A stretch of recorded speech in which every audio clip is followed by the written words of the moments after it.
Chapter 291, Pushing People Too Far.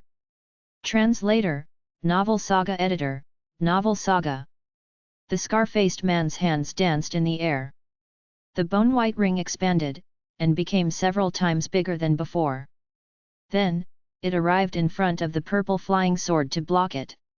The two spirit tools collided with each other in the air with a loud bang sound. After that, the bone-white ring whirled around, and shot backwards. The black radiance on the surface of the ring had dimmed very significantly by the impact of this collision. However, it had been able to ward off the purple flying sword's attack in the end. But then, a fiery red ray of light flashed past the scar-faced man, and bombarded the gigantic vast sea boat that was behind him. The scar-faced man was thunderstruck.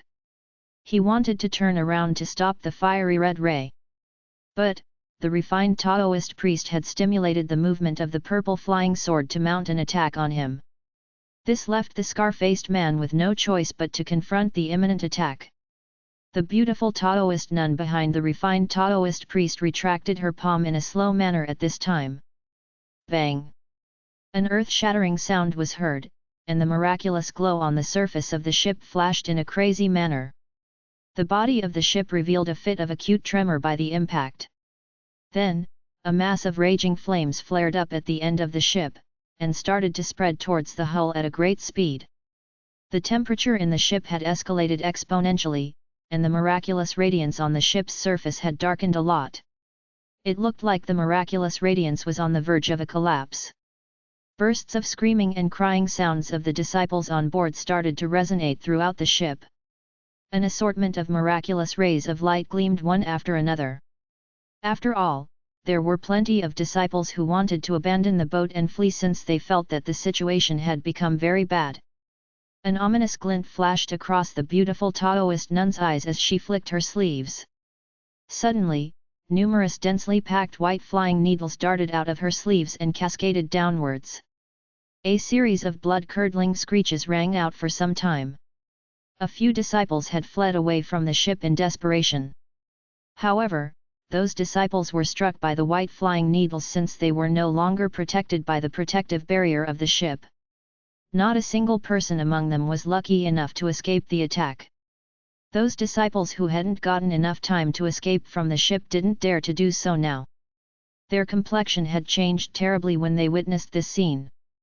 Boom! A loud rumbling sound echoed. Another fiery red light had been shot. It pounded the other side of the ship, and a mass of bright red raging flames soared once again. The ship received a powerful jolt once again, and was left shaking in a violent manner.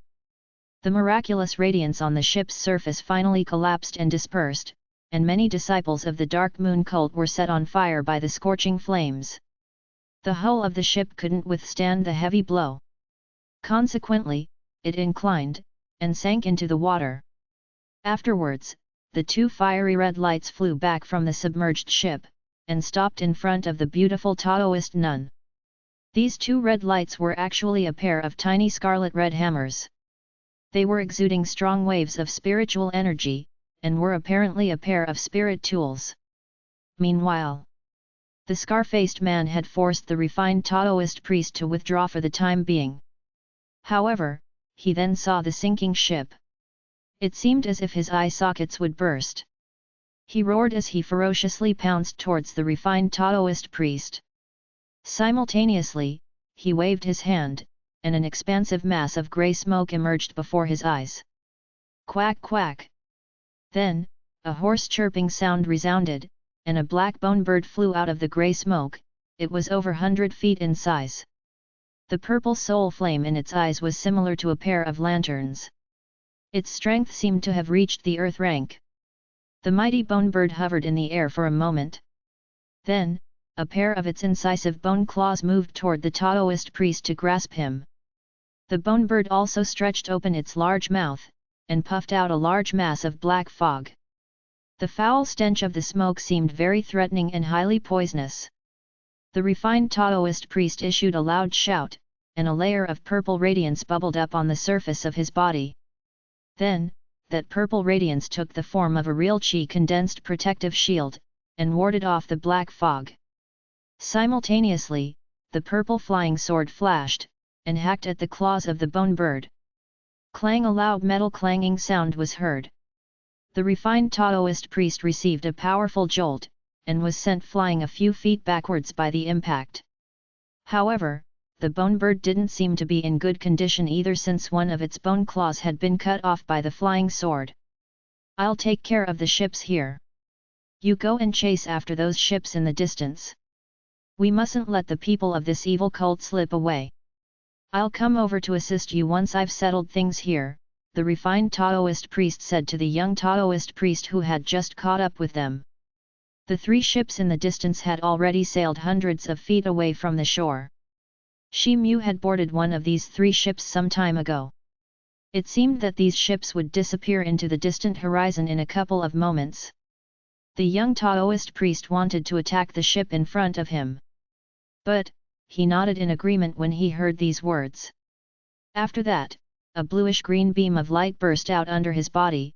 It had emanated from a long shuttle that had appeared under his feet. It carried his body, and flew in the direction of the ships that were far in the distance. The shuttle dashed at an incredibly fast speed. In the distance, the people on the 3 gigantic vast sea boats had seen the strange flashes of light that had seemingly originated from the shore. Some of them had understood what had happened, and their complexion had turned unsightly. These 3 ships were under the charge of that young woman in the grey skirt. "They are the members of the Transcending Heaven Immortal Cult," someone on the ship shouted. "How could they have come here?" The people aboard had been kept isolated from the battle-related matters as per the order of the cult. In fact, many of them were completely unaware of the fact that the Transcending Heaven Immortal Cult and Heavenly Demon Sect had joined forces to mount an invasion on the ancient Xixia country over these past days. Suddenly, a green light rushed over at a lightning speed. Shi Mu stood up when he noticed this. He felt a slight chill in his heart. Hence, he immediately grasped the black blade in his hand.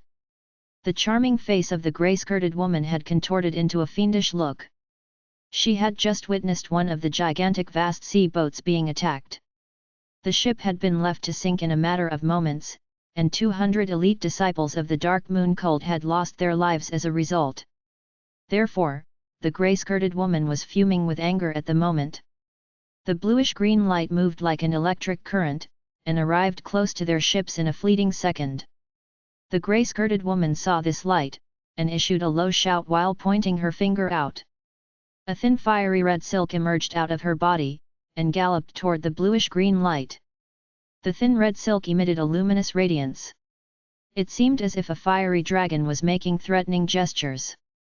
The bluish-green light stopped with a flash. Then, the young Taoist priest's silhouette floated into appearance. He grinned in a fiendish manner. Then, he started to mumble something, and a streak of white light appeared in his hand. It was a soft whip that was white in color. The soft whip started to inflate against the wind. Its body elongated in an instant. Then, it shot towards the thin red silk, and curled up together with the silk in the air. Bang! The 2 spirit tools wrapped around each other like 2 pythons. Then, they started to bite each other in an attempt to subdue the opposite party. It seemed very difficult to decide which python would win among them. "The Dark Moon cult's evildoers, be prepared to die," the young priest shouted in a loud voice. Then, his body released a magnificent white radiance, which subsequently condensed into a massive martial warrior's magic image behind him. The magic image held a blade in its one hand, and a sword in its other hand. There was an astonishing imposing aura around it. The young Taoist priest turned his hand, and a long silver spear appeared in his hand. Then, he swooped straight toward the young woman in the grey skirt. He flicked his silver spear midway, and dozens of spears bloomed in a pattern. They then shrouded the grey-skirted woman's body. Meanwhile, the magic image that he had summoned wielded its sword and blade towards the nearest ship below him. It seemed as if this magic image wanted to chop the ship into 2 parts. Suddenly, a large mass of grey smoke emerged in front of the grey-skirted woman. Then, a golden human skeleton appeared amid the smoke. It held a pair of short black spears in its hands. Then, those spears started to dance in its hands in a swift manner. They were fluttering in the air like two black dragons. The spear formation that had been shot by the Taoist priest got crushed as it came in contact with these black spears. Meanwhile, a half-moon virtual shadow emerged behind the grey-skirted woman's head, and all of her fingers started to make wheel-like gestures. Then, a vast stretched grey silk emerged out of thin air. Subsequently, the grey silk got interwoven into a massive grey net, and formed a shield on top of the ship.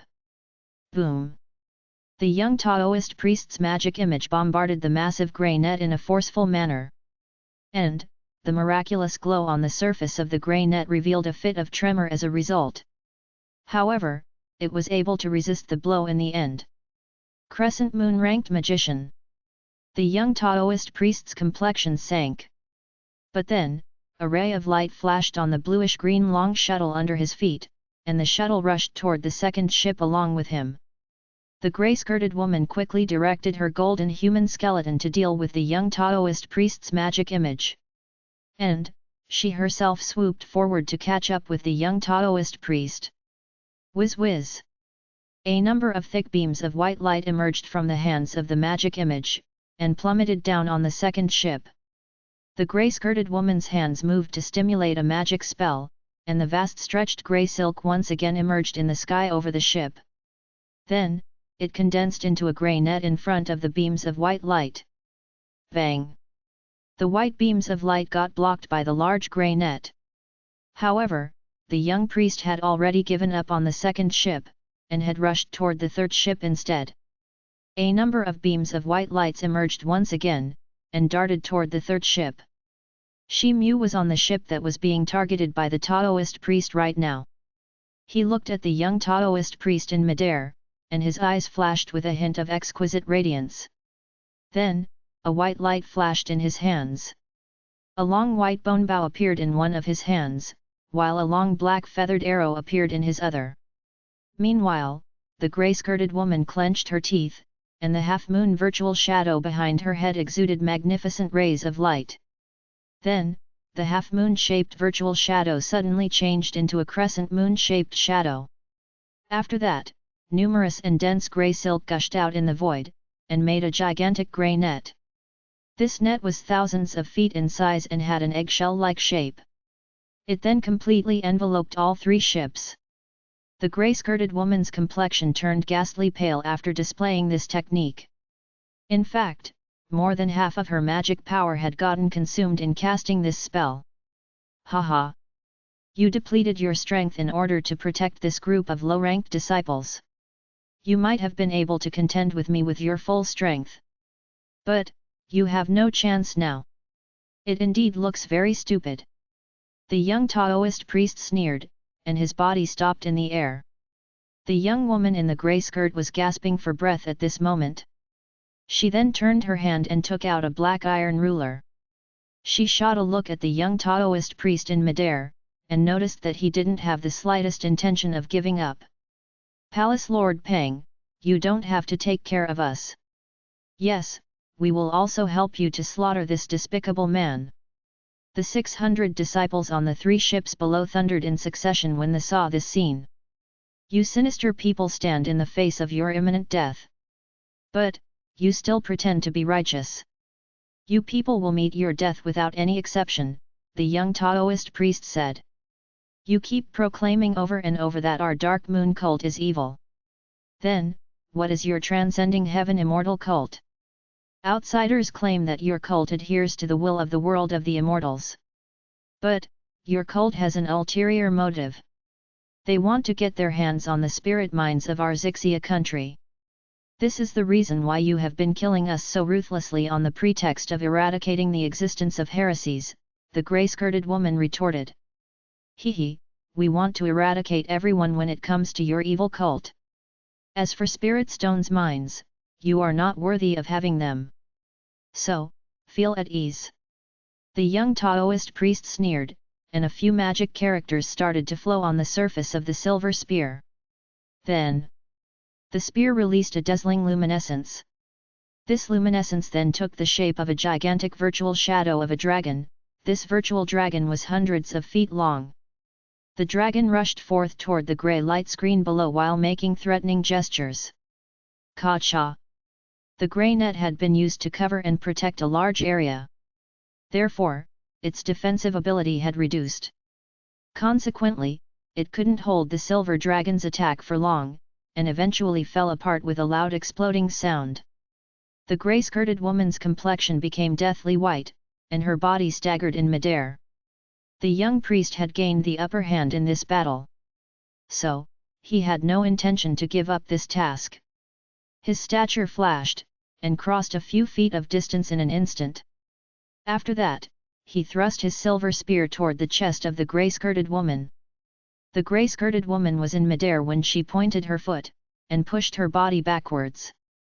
However, her speed was very slow in comparison with the silver spear even though she was a magician. Consequently, a hint of desperation flashed through her eyes since she had realized that she was about to be pierced. Even the disciples of the Dark Moon cult couldn't help but expose a trace of desperation when they saw this situation. The fact was that there were a large number of Xian-Tian-ranked martial warriors and star-ranked magicians present on the scene.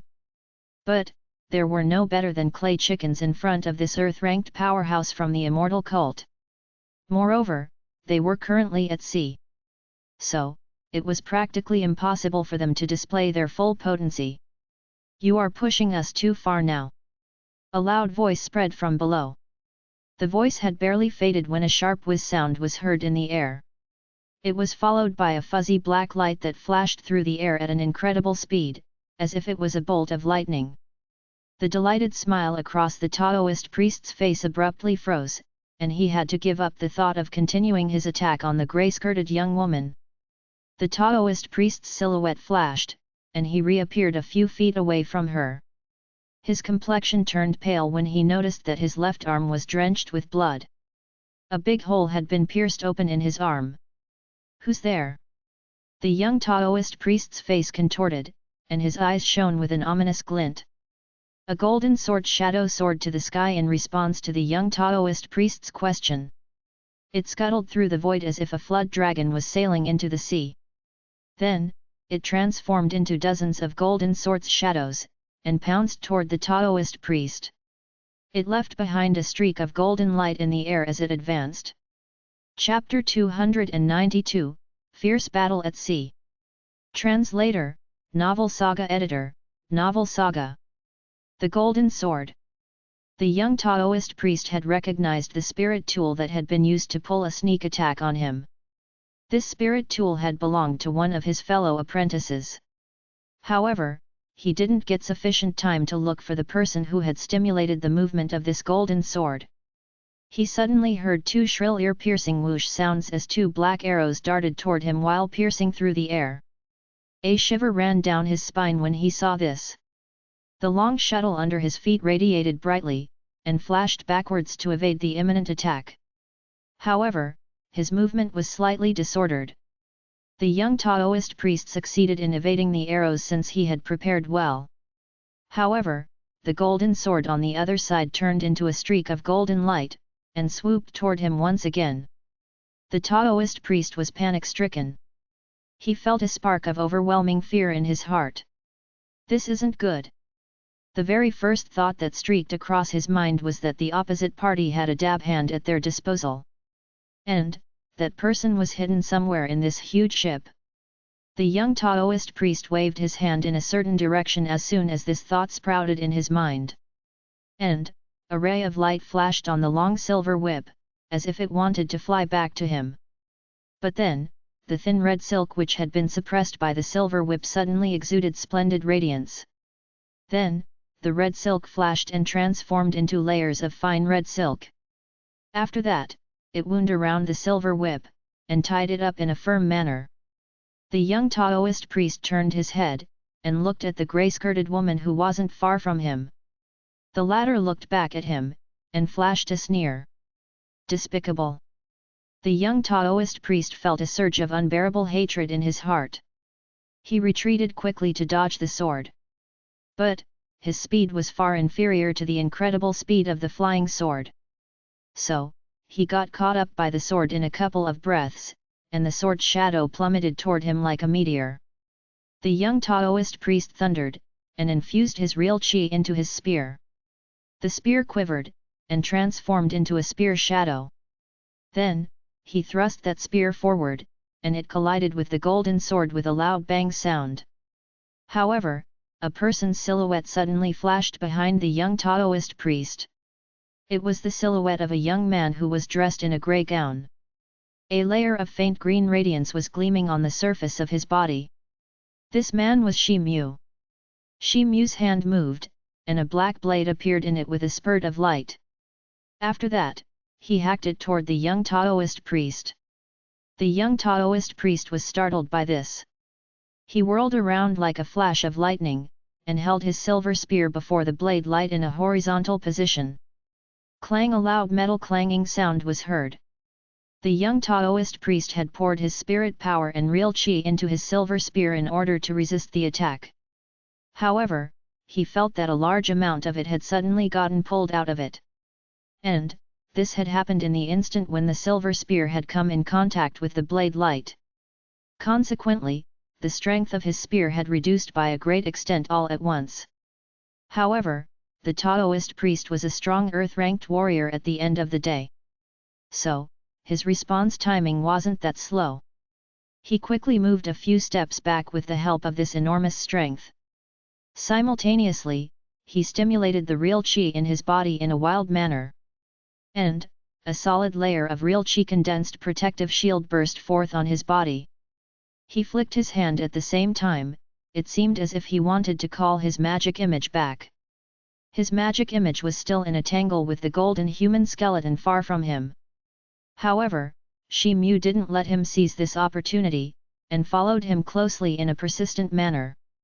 He had also drawn support from a high-ranked magic charm, the Wind Shadow magic charm, to pursue him. Simultaneously, a layer of red luminescence emerged and shrouded his fists, which were already covered with black scales. Then, his fists became slightly fuzzy, and turned into a dozen red fist shadows. Those fist shadows cascaded down on the Taoist priests like a thunderstorm. Shi Mu's strength had escalated, and had gotten close to that of an earth-ranked powerhouse after he had activated the beast mode. Moreover, the addition of 6 layers of art of breeding strong evil ape had enabled his present strength to increase to an astonishing level. His fist shadows seemed very simple and unpretentious in this close-ranged combat. However, each blow contained an overwhelming might that wasn't inferior to any high-ranked magic tool. A series of ping-ping sounds rang out in an uninterrupted manner. The white radiance on the young Taoist priest's body continued to flicker for some time. In the meantime, a wisp of a dreadful gigantic force struck him suddenly. This rendered a powerful jolt to his body, so much so that even the long shuttle under his feet got knocked down from midair, and he broke into the sea with a plop sound. The battle between the golden human skeleton and the magic image's virtual shadow was still in full swing in the distance. Suddenly, the magic image shattered and dispersed in the air with a loud rumble due to the sudden loss of real qi to control it. Shi Mu followed after the young Taoist priest, and jumped into the sea. Bang! The sea's surface revealed a fit of fluctuation as a result. After that, layers of waves were set off one after another. It seemed as if 2 dragons had started to tumble under the water. In fact, a huge whirlpool had emerged on the sea's surface. In addition, a loud rumbling sound spread from the bottom of the sea, like a muffled thunder. However, nobody could tell what had happened inside. The grey-skirted woman landed on the ship. She then took out a pill and swallowed it. Then, she tried to refine the efficacy of the pill with all of her strength. And, her magic power got restored to some extent at an extremely fast speed. However, she didn't dare to recklessly dive into the sea when she saw the situation on the sea's surface. The young Taoist priest was an earth-ranked human warrior, and was proficient in some special water attribute cultivation arts. However, he had been subjected to tremendous restriction under the water. So, he couldn't exhibit much power in the water. The grey-skirted woman turned her head, and gazed at the corner of the ship number 22. She had clearly seen that a grey-robed young person had flown out from that spot moments before. However, she had no recollection of that person's appearance. Could it be that Palace Lord Lu has deliberately arranged for that person to be here? The grey-skirted woman made a conjecture. On another ship, Ho Sai Lei, Yu Yi, and others had a look of disbelief on their faces at the moment. Just a moment ago, that man was Brother Mu. Yu Yi tried to restrain the astounded look on his face. He then murmured to himself as if he couldn't believe his own eyes. He then turned his head, and looked at Ho Sai Lei beside him. "Why are you looking at me? I had gotten in touch with him just a little earlier than you. In fact, I don't even know about his real identity," Ho Sai Lei replied with a wry smile. Ho Sai Lei's statement had seemed very sincere. The fact was that he indeed knew very little about Shi Mu, although he had been following him for a while now. Cai stood on top of the biggest mast of the ship at the moment.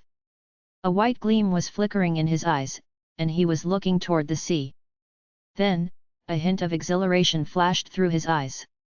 The whirlpool on the sea's surface suddenly shook.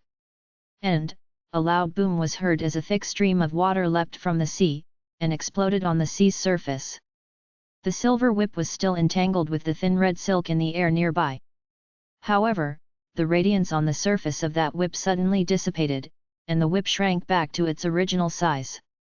After that, the whip fell into the sea with a plop sound.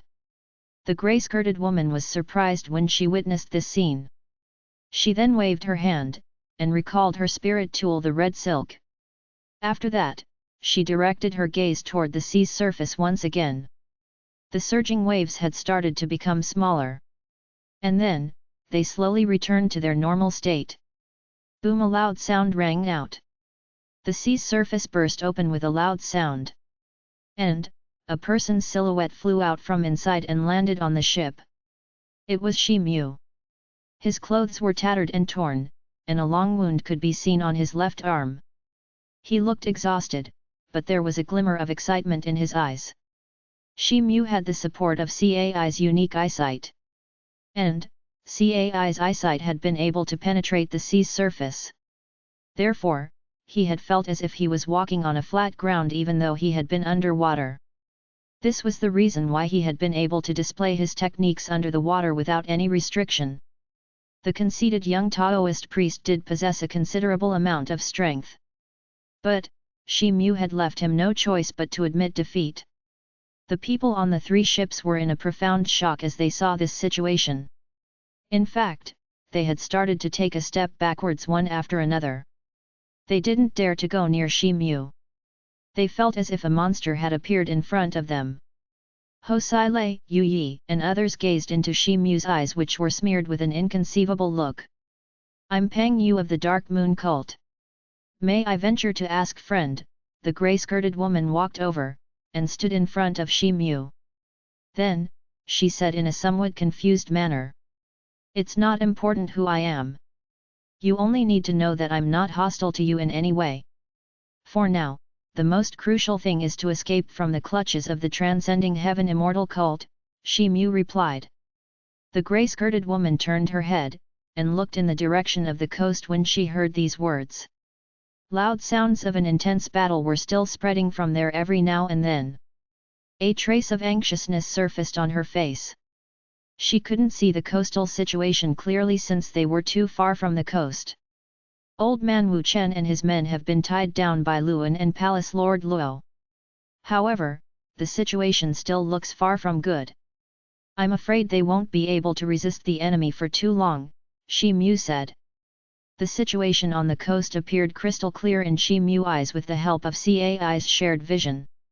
The scar-faced man and the earth-ranked dead spirit creature he had summoned had been successful in holding up the 2 earth-ranked powerhouses of Transcending Heaven Immortal Cult so far. However, they seemed to be in an exhausted state. Old man Wu Chen was in the air at this moment, and was sending out myriad streaks of white light like an immortal. The miraculous glow on the surface of the pale golden ghost's head that Luan had stimulated had dimmed by a lot. In fact, it seemed that it was on the verge of exhaustion. The grey-skirted woman's complexion sank as she heard these words. "We will die if we don't seize this opportunity to escape a little farther. We will be Wu Chen's next target." Shi Mu looked at the grey-skirted woman, and said. Her facial expression underwent a change once again, and she gritted her teeth. Set out toward the deep sea with full strength, she turned around, and shouted aloud. The disciples that were at the helm of controlling these ships moved into action when they heard her words. The protection barrier spell on these 3 ships was activated once again. And, the ships sped away toward the deep sea. But then, Shi Mu's body shook, and he looked in the direction of the coast. An incomparably thick white light shot up to the sky near the coast. Shi Mu and the others could clearly see that light even though it was far from their ships. Near the seacoast, in the air. Old man Wu Chen withdrew his gaze from the distant sea surface, and a trace of anger flashed through his eyes. But, it remained just for a fleeting moment. Suddenly, his whole body got curled up in hundreds of feet thick white light beam. Also, a white seal suspended over his head, and started to rotate in a slow manner. It was also sending forth bright rays of light that seemed to be soaring to the sky. Luan stood not far in front of him. His complexion looked pale.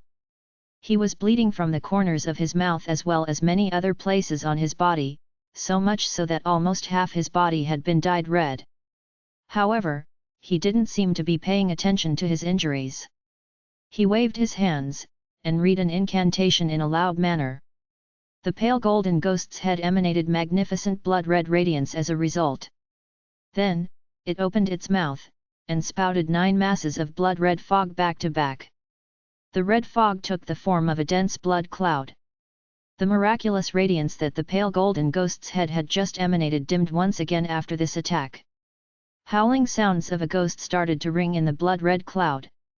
Then, numerous fierce ghost shadows appeared in the blood cloud, and started making threatening gestures, as if they were choosing the people they wanted to devour. Old man Wu Chen sneered, and chanted a spell. Then, he clasped his hands in front of his body, and gave them a flick. The white seal integrated into the thick light beam. Then, the thick white light beam flashed and changed into an enormous light blade that nearly reached the sky. After that, it was hacked toward Luan. The light blade seemed to have sucked the air that it had passed through. At the same time, it made the surrounding air twist and distort. Luan took a deep breath, and shouted at top of his voice. The blood-red cloud that was billowing in front of him condensed into a blood-red human skeleton. It was hundreds of feet in size. The buck-tooth in its mouth looked ferocious, and the surface of its body was covered in blood-red blazing flames. There was an inexhaustible ominous aura around its body. Go! Luan waved his hand, and the gigantic blood-red skeleton complied with his order. It then punched straight toward the white light blade. Bang! An earth-shaking rumble was heard. And, it seemed as if the void had been torn apart in a moment. In addition, several huge cracks had appeared in the surrounding, and layers of mighty waves had started to surge on the sea's surface by the impact of this collision. The 2 large boats weren't far from the battlefield. The crowd of Dark Moon Cult's disciples who were on these ships suddenly felt as if a mighty thunderbolt had exploded near their ears. The impact had almost torn apart their eardrums. Moreover, their faces and other sensory organs had also been left to bleed by this impact. There were some people among them who weren't as strong as others. Those people had received a severe jolt from the intense magic power waves, and had died on the spot. The massive blood-red human skeleton was in the air when it fell prey to this terrorizing collision, and got smashed to pieces. Then, it changed into the billowing blood-red clouds once again. Even Luan couldn't remain unaffected. He also received a powerful jolt to his body. Blood streamed out of the 7 openings of his face, so much so that he even puffed out a mouthful of blood. His body was sent flying far from the battlefield, as if he was a kite with a broken string. The pale golden human skeleton issued a pitiful shriek, and turned back into a pole with a small banner. After that, it spun and shot backwards. The blood-red radiance on its surface had dimmed due to the loss of spiritual energy. Luan had been sent flying hundreds of feet backwards in one fell swoop. He was barely able to stabilize his body and stand firm at the moment. Old man Wu Chen's eyes revealed a look of disbelief when he noticed that Luan was still alive. He waved his hand once again, and the green ancient sword emerged out of nowhere. The sword gave off a sky-soaring sword light.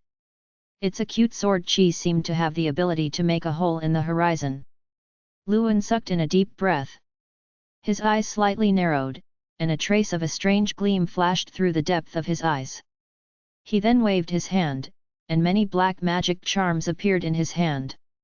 Then, a mass of black chi bubbled up on the surface of these magic charms, and covered them completely. Then a pop sound was heard as the magic charms were pinched and crushed by him. A mass of black light emerged, and it enveloped Luan completely.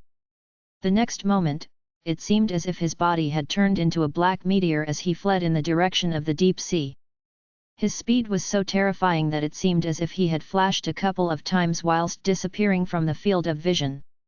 Chapter 293, Tricks the Enemy. Translator, Novel Saga Editor, Novel Saga. Old man Wu Chen shot a glance in the direction of a string of black spots that were drifting toward the depths of the sea. He then turned his hand, and put away his ancient sword. His gaze then shifted to the scar-faced man who was still absorbed in a vigorous tussle with the scholar-like Taoist priest and the beautiful Taoist nun. The scar-faced man had seen everything that had happened a moment ago. So, he realized something when old man Wu Chen's gaze swept over him. Consequently, he bellowed loudly, and started to recite an incantation in a whispering voice. Boom! A spurt of grey flame burst on the surface of his body, and set him on fire the next moment. However, the spiritual pressure that he was giving off at this moment was twice as formidable as it had been before. He then issued a loud shout, and his body exuded a burst of magnificent grey light. The grey light then condensed into a massive grey blazing palm, and galloped toward the refined Taoist priest to grab his head. The Taoist priest stood not far in front of him. The refined Taoist priest was alarmed by this. A bright radiance burst forth on the surface of his purple flying sword, and the sword dashed toward the grey blazing palm to cut it down. However, his purple sword whirled around, and started spinning as soon as it bumped into the gigantic palm. Then, that purple sword was struck and sent flying, as if it had lost control of its master. The gigantic grey palm advanced straight toward the refined Taoist priest's head to push him down. The scar-faced man's intention was to defeat the opposite party as soon as possible. But then, a streak of white light suddenly burst out.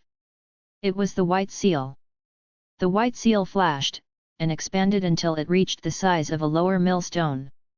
After that, it fiercely pounded on the gigantic grey palm from above. The gigantic grey palm exploded with a loud bang sound. However, the momentum of the white seal didn't reduce a bit. The white seal smashed into the scar-faced man's body in a forceful manner. The scar-faced man's body burst open with a loud puff sound, as if he were a rotten watermelon. And, his blood sprayed out everywhere like rain. A mass of grey smoke gushed out on the skeleton bird's body with the demise of the scar-faced man. The bird integrated into the void, and disappeared without a trace. Master! The refined Taoist priest and the beautiful Taoist nun flew over. You two deal with these two ships. Come over after you've wrapped things here. Old man Wu Chen said. Then, he waved his hand, and recalled the white seal. After that, his silhouette turned into a streak of white light as he darted toward the place where Shi Mu and the others were. A heaven-ranked powerhouse could move faster in the sky than on the ground. Therefore, it took him only a moment to catch up with the ship number 22. Shi Mu was on board this ship. He lifted his hand with an expressionless face while he was on the way to his destination. The white seal emanated bright rays of lights above his head, expanded, and became a dozen times larger than before. Then, it pounded toward ship number 22. The grey-skirted woman's complexion became deathly pale. But, she still stimulated the movement of her spirit tool, the thin red silk, to receive the white seal. However, the red silk got crushed into countless pieces with a loud bang sound as soon as it bumped into the white seal. It seemed as if an ant had tried to shake a tree. However, the momentum of the white seal remained unchanged. A puff sound was heard at this moment. The grey-skirted woman spurted out a mouthful of blood, and crashed to the ground in a dispirited manner. On the ship, Shi Mu's complexion drastically changed. He placed his hand on the ship's railing, and a burst of green radiance flashed on his skin. Simultaneously, several green scales also appeared on his skin. Then, his body moved as if he wanted to plunge into the sea. But then, his complexion changed as he looked into the air. A grey light flashed in the sky over the ship, and a petite figure emerged out of thin air. This person's whole body was covered with a suit of white armor, and its face was hidden behind a mask. Therefore, neither its face nor its body was visible. The petite silhouette held a short black stick in its right hand. Shi Mu's facial expression profoundly changed. The other people didn't know this person, but he clearly knew who it was. This white silhouette was none other than Yan Luo. The imposing spiritual aura Yan Luo was exuding at the moment amazed him. It seemed that Yan Luo had made a tremendous progress once again. Yan Luo raised its head, and gazed at the falling white seal. Then, the short stick in its hand exuded a stream of black light that shot up into the sky.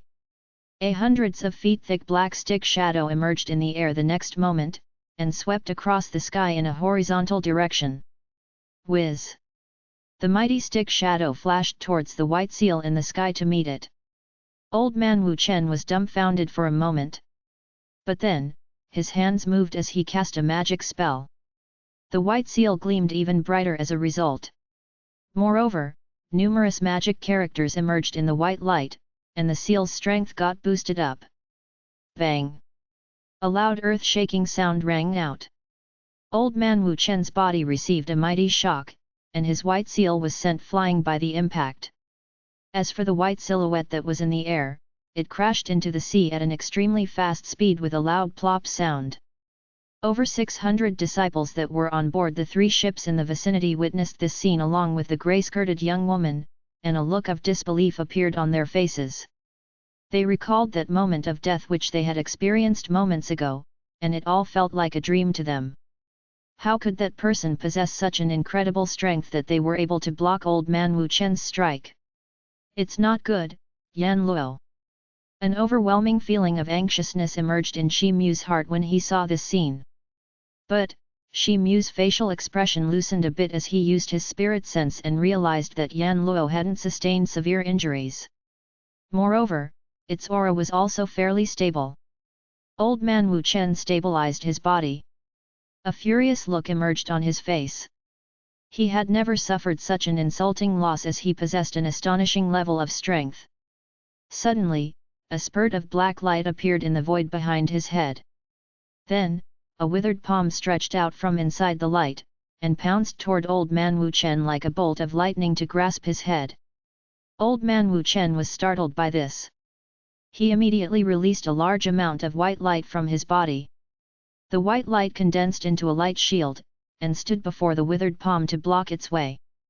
Simultaneously, Wu Chen moved aside to dodge the attack. Bang! The light shield shattered into pieces the next moment.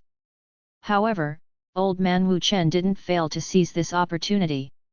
His stature flashed and reappeared almost 100 feet away from his previous place. Who's there? Old man Wu Chen turned around, and asked in a sinking voice. Wu Chen, we haven't seen each other in 100 years. Can it be that you have erased this old man from your memories over this period of time? A person's silhouette slowly appeared amid the black light. His face looked pale and withered, and his hair was dry and scarce.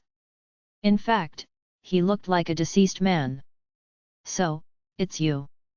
I didn't think you would still be alive.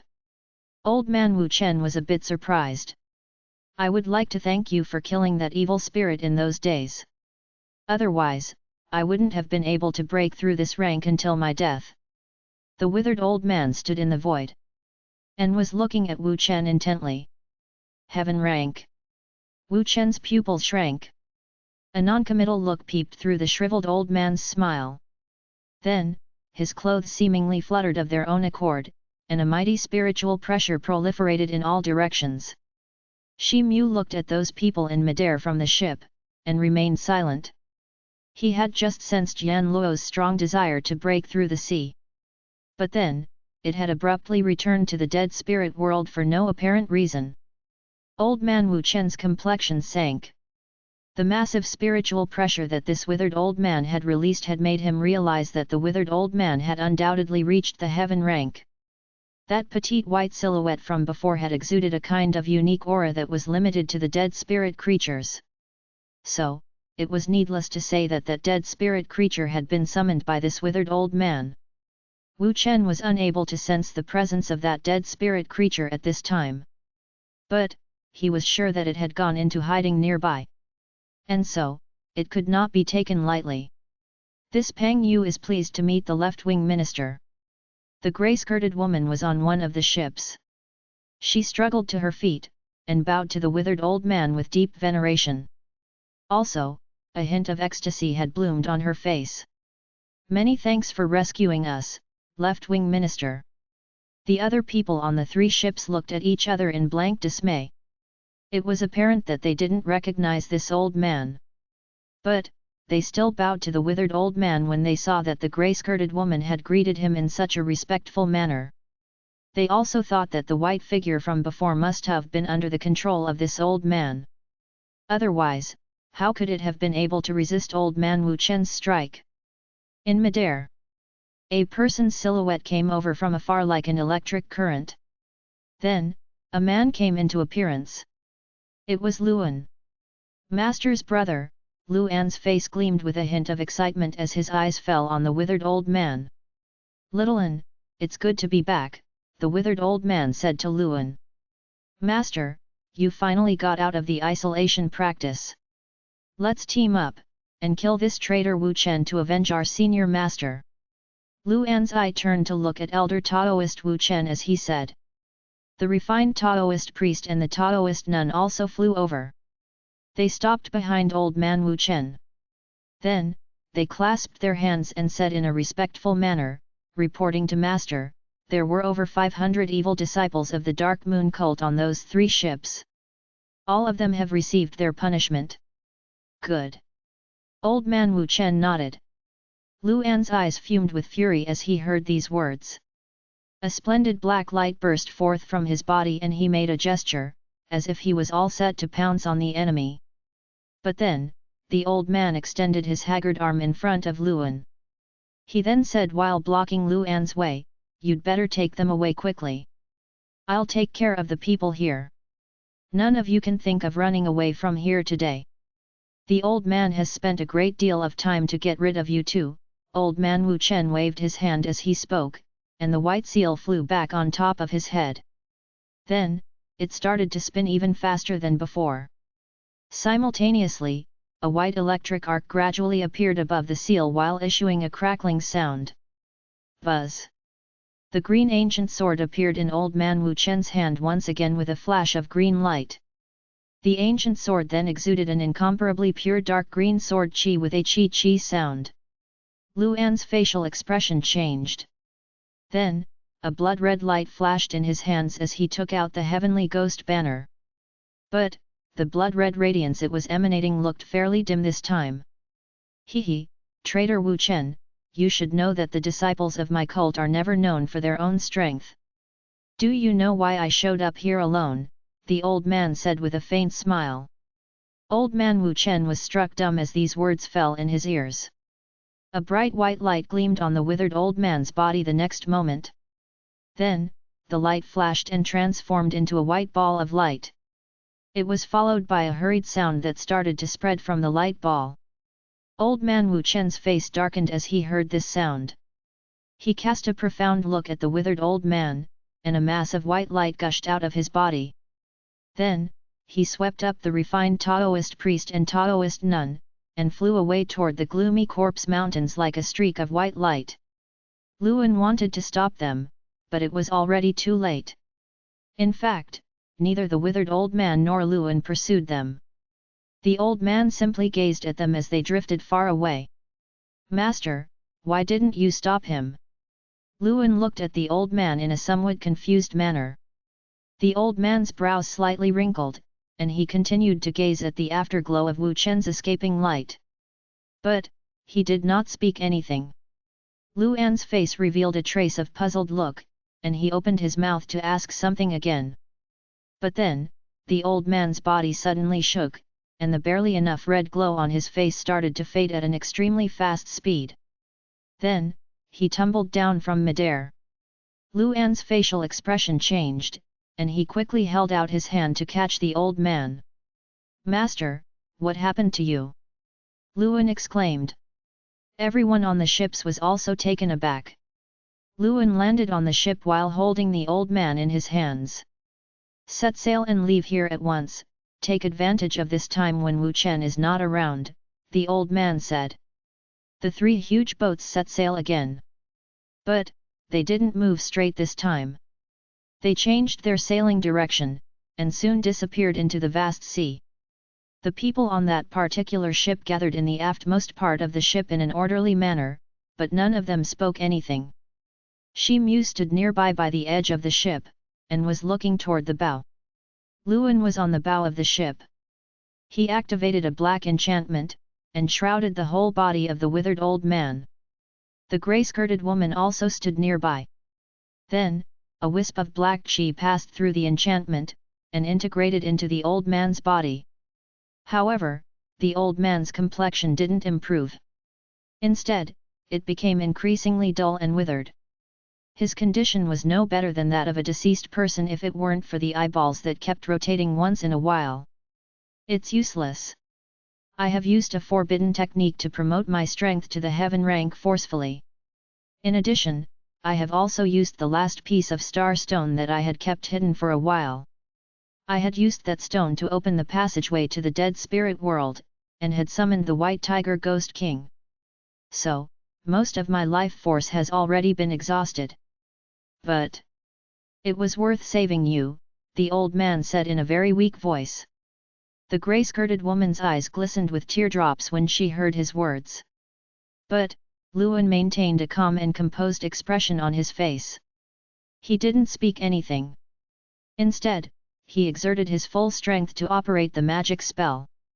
"Little An, you don't have to waste your energy here, there will be numerous perils and difficulties on your way to the Western continent. Your strength will be needed at that time, the future of the Dark Moon cult is in your hands now." The old man's voice became increasingly dull and weak with each passing second. His eyes slowly closed, and the last trace of energy dissipated from his body. Boom! His body spontaneously ignited a black flame.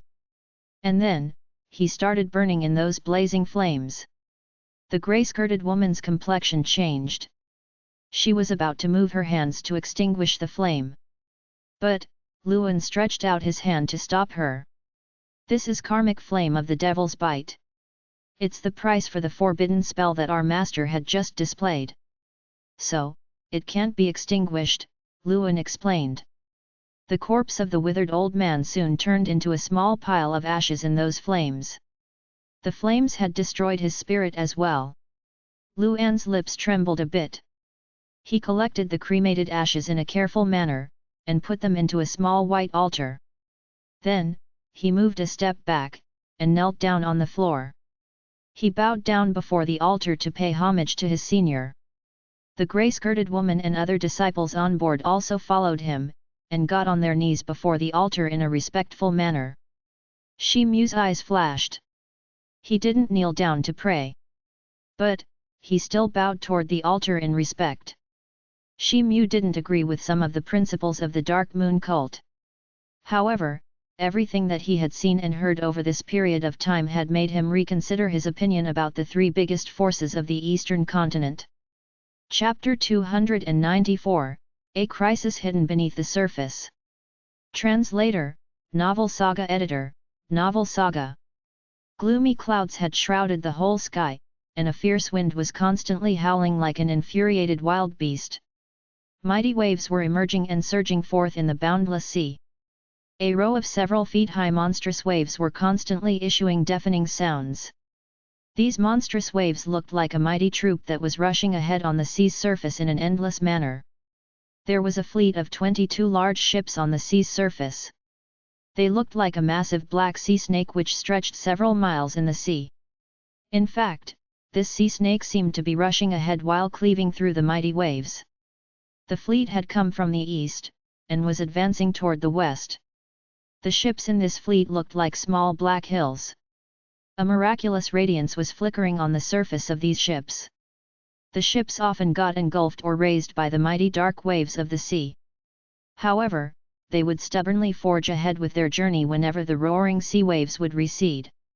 In a room of a certain ship in the fleet, Shi Mu sat on his bed with his legs crossed. His eyes were closed, and he seemed to be meditating. This room was very small. It was only 2 by 3 meters in size. In fact, everyone's room was very small and narrow owing to the limited space on the ship. Howling wind and mighty waves were in full swing outside. Therefore, there wasn't a single person outside at this point of time. Everyone had hidden in their respective rooms. Shi Mu raised his hands before his body, and a blue jade shuttle suspended over his hand. It exuded bursts of dazzling blue light. This thing was the treasure of the young Taoist priest of the Transcending Heaven Immortal cult. Shi Mu had killed that earth-ranked powerhouse, and had obtained this thing from his body.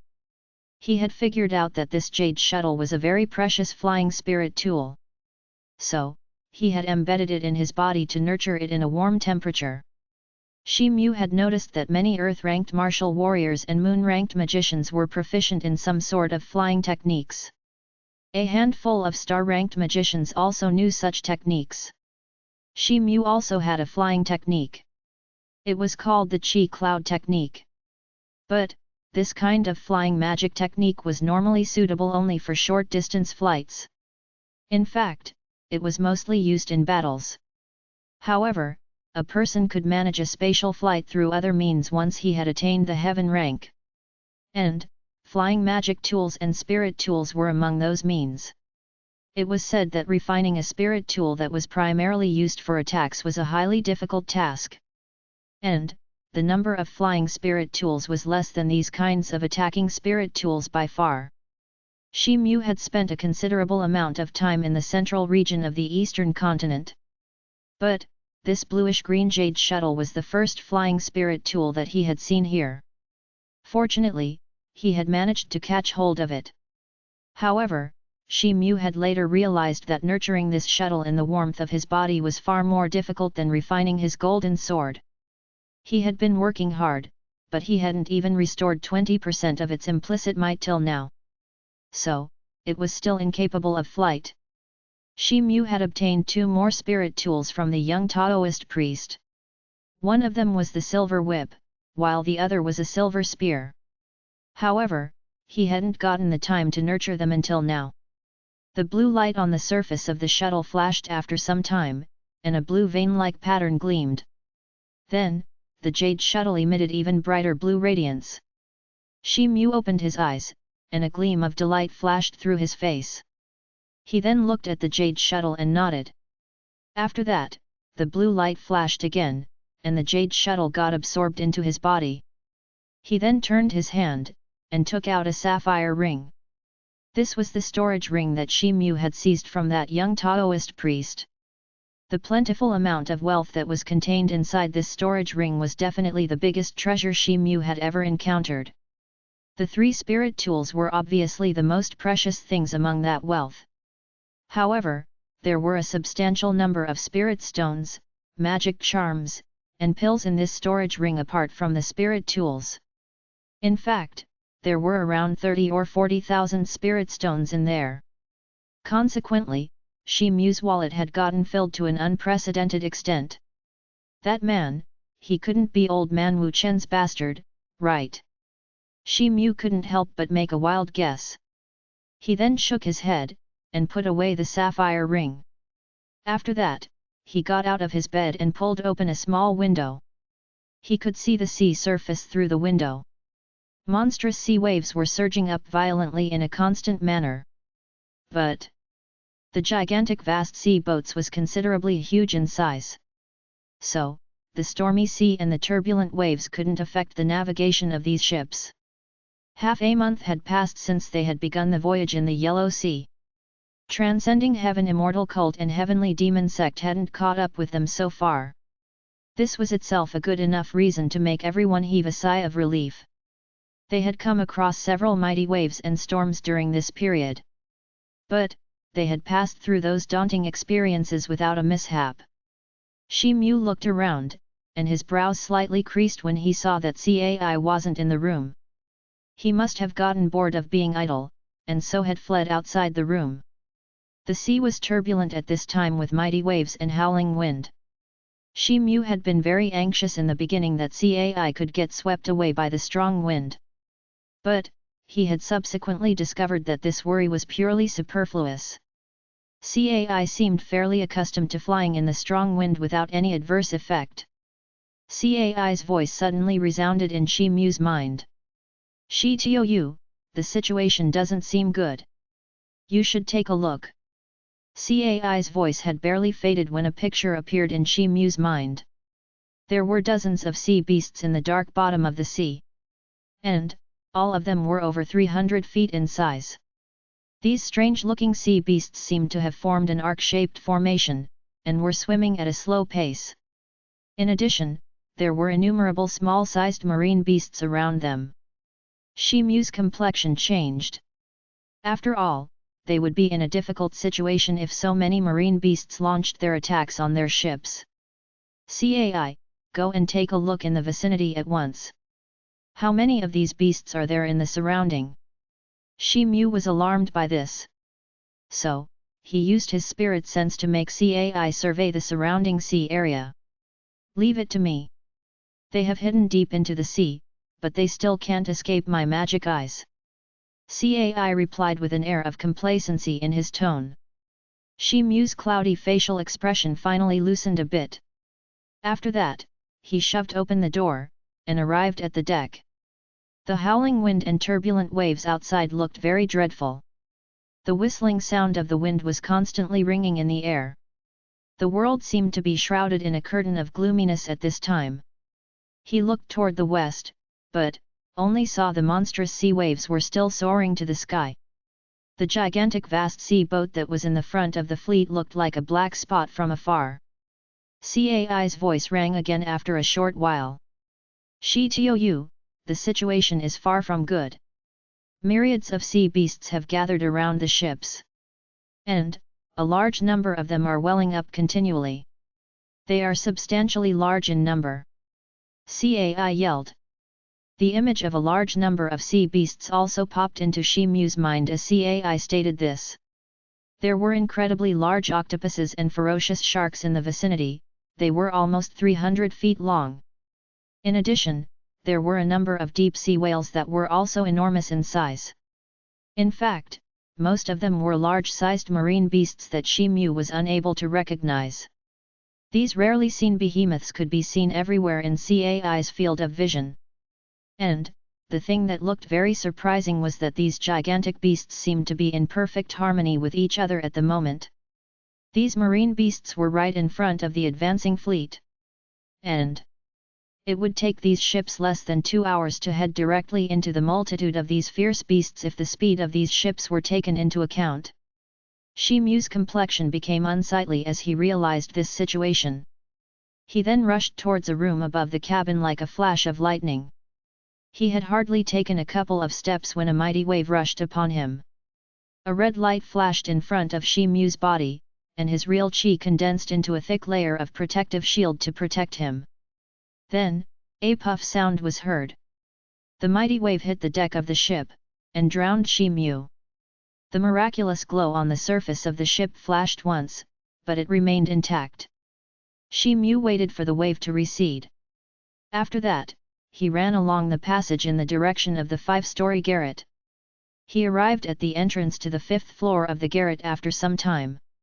2 grey-robed disciples of the Dark Moon cult stood near the entrance to the stairway.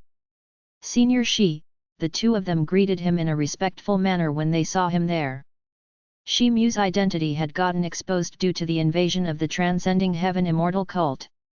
Luan had made a declaration that Shi Mu was a well-wisher of the Dark Moon cult. Moreover, Shi Mu had killed the young Taoist priest of the Transcending Heaven Immortal cult. And, that Taoist priest was an earth-ranked warrior. So, the matter pertaining to his astonishing strength and spirit power had long spread in the fleet. Consequently, ordinary disciples had started to hold Shi Mu in high esteem. "Is Palace Lord Pang in there?" Shi Mu asked. "Senior Shi, please wait a moment. Palace Lord is in there, but let me go in and inform her first," one of the grey-robed disciples said. He stood on the left side, and looked more mature than the other man. "You don't have to report me. I've already heard it." A sound of footsteps was heard. Then, the grey-skirted woman walked out of the room. "Palace Lord Pang," the two disciples expressed their greetings to her. "Noble friend Shi, what's the matter?" The grey-skirted woman waved her hand at the two disciples. Then, she shifted her gaze toward Shi Mu, and asked. Shi Mu went straight to the point, and told her about the latent sea beasts. The grey-skirted woman's facial expression changed accordingly. The two disciples that were guarding the entrance exchanged looks with each other when they heard this news. And, a look of disbelief appeared in their eyes. The grey-skirted woman looked toward the sea in front only to see the monstrous waves surging everywhere as far as the eye could see. She couldn't see anything. Not even the slightest trace of sea beast appeared in the exploration range of her spirit sense. "Are you sure?" Her brows slightly creased. Then, she looked at Shi Mu, and asked. "This matter is absolutely true. I have a bird. It's my spirit pet. His gaze can penetrate through the water, and see the depths of the sea. These monstrous sea beasts have gathered in front of the fleet. And, their goal seems to be us. So, I suggest that the fleet should immediately change its sailing direction in order to avoid any contingency." The grey-skirted woman's eyes flashed. Half a month had passed since they had started their journey, but the fleet hadn't encountered a single group of large-sized marine beasts. In other words, their voyage had been considerably smooth so far. However, they were currently in the depths of the Yellow Sea. On top of that, this was the territory of the sea race.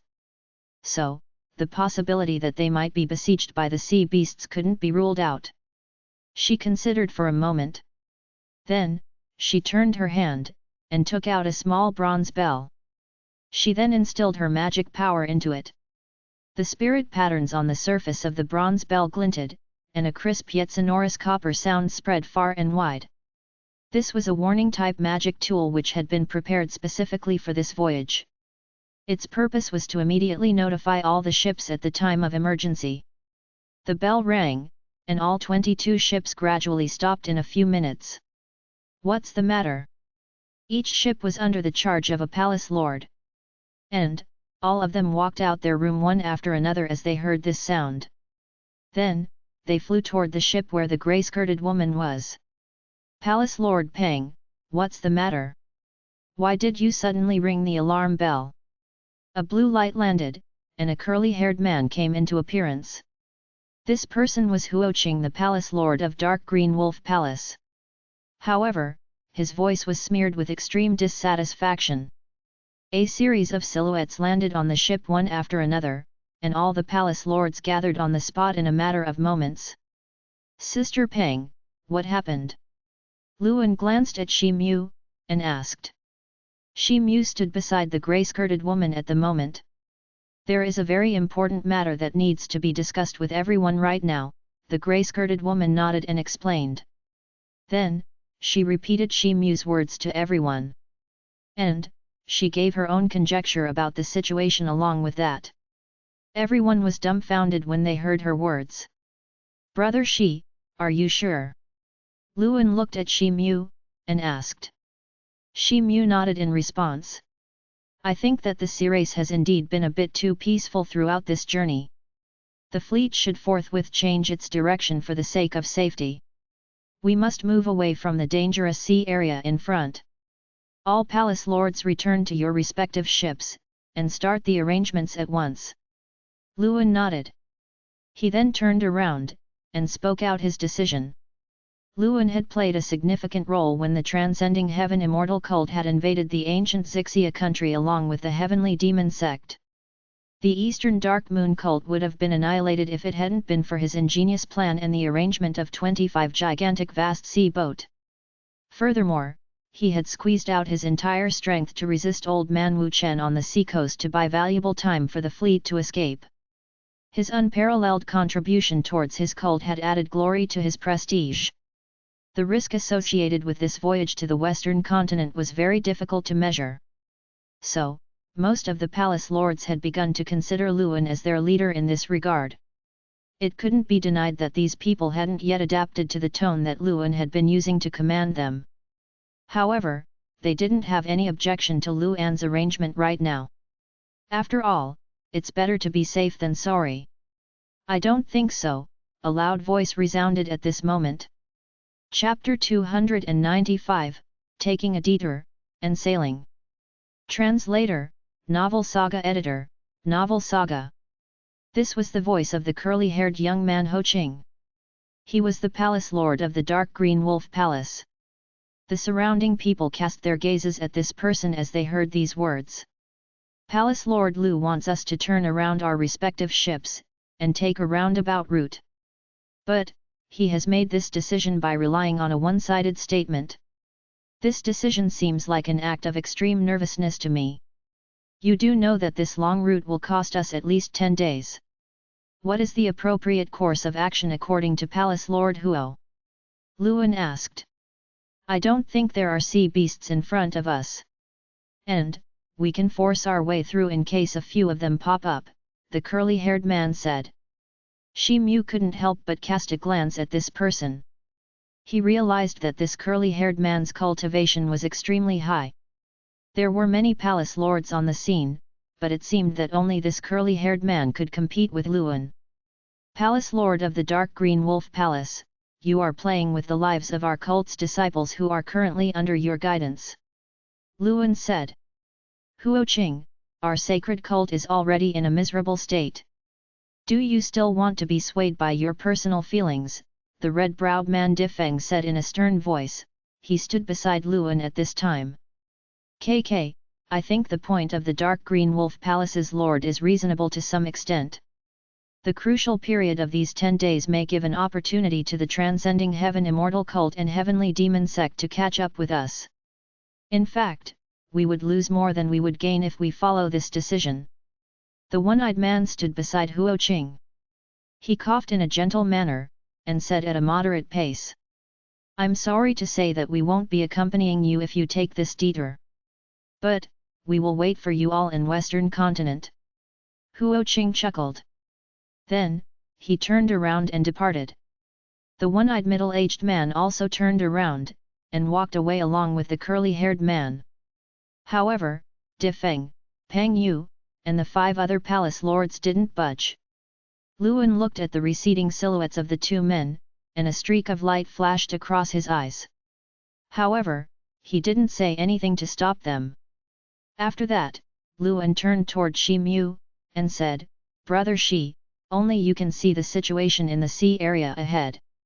So, I request you to move to my ship, and lead the fleet in the correct direction.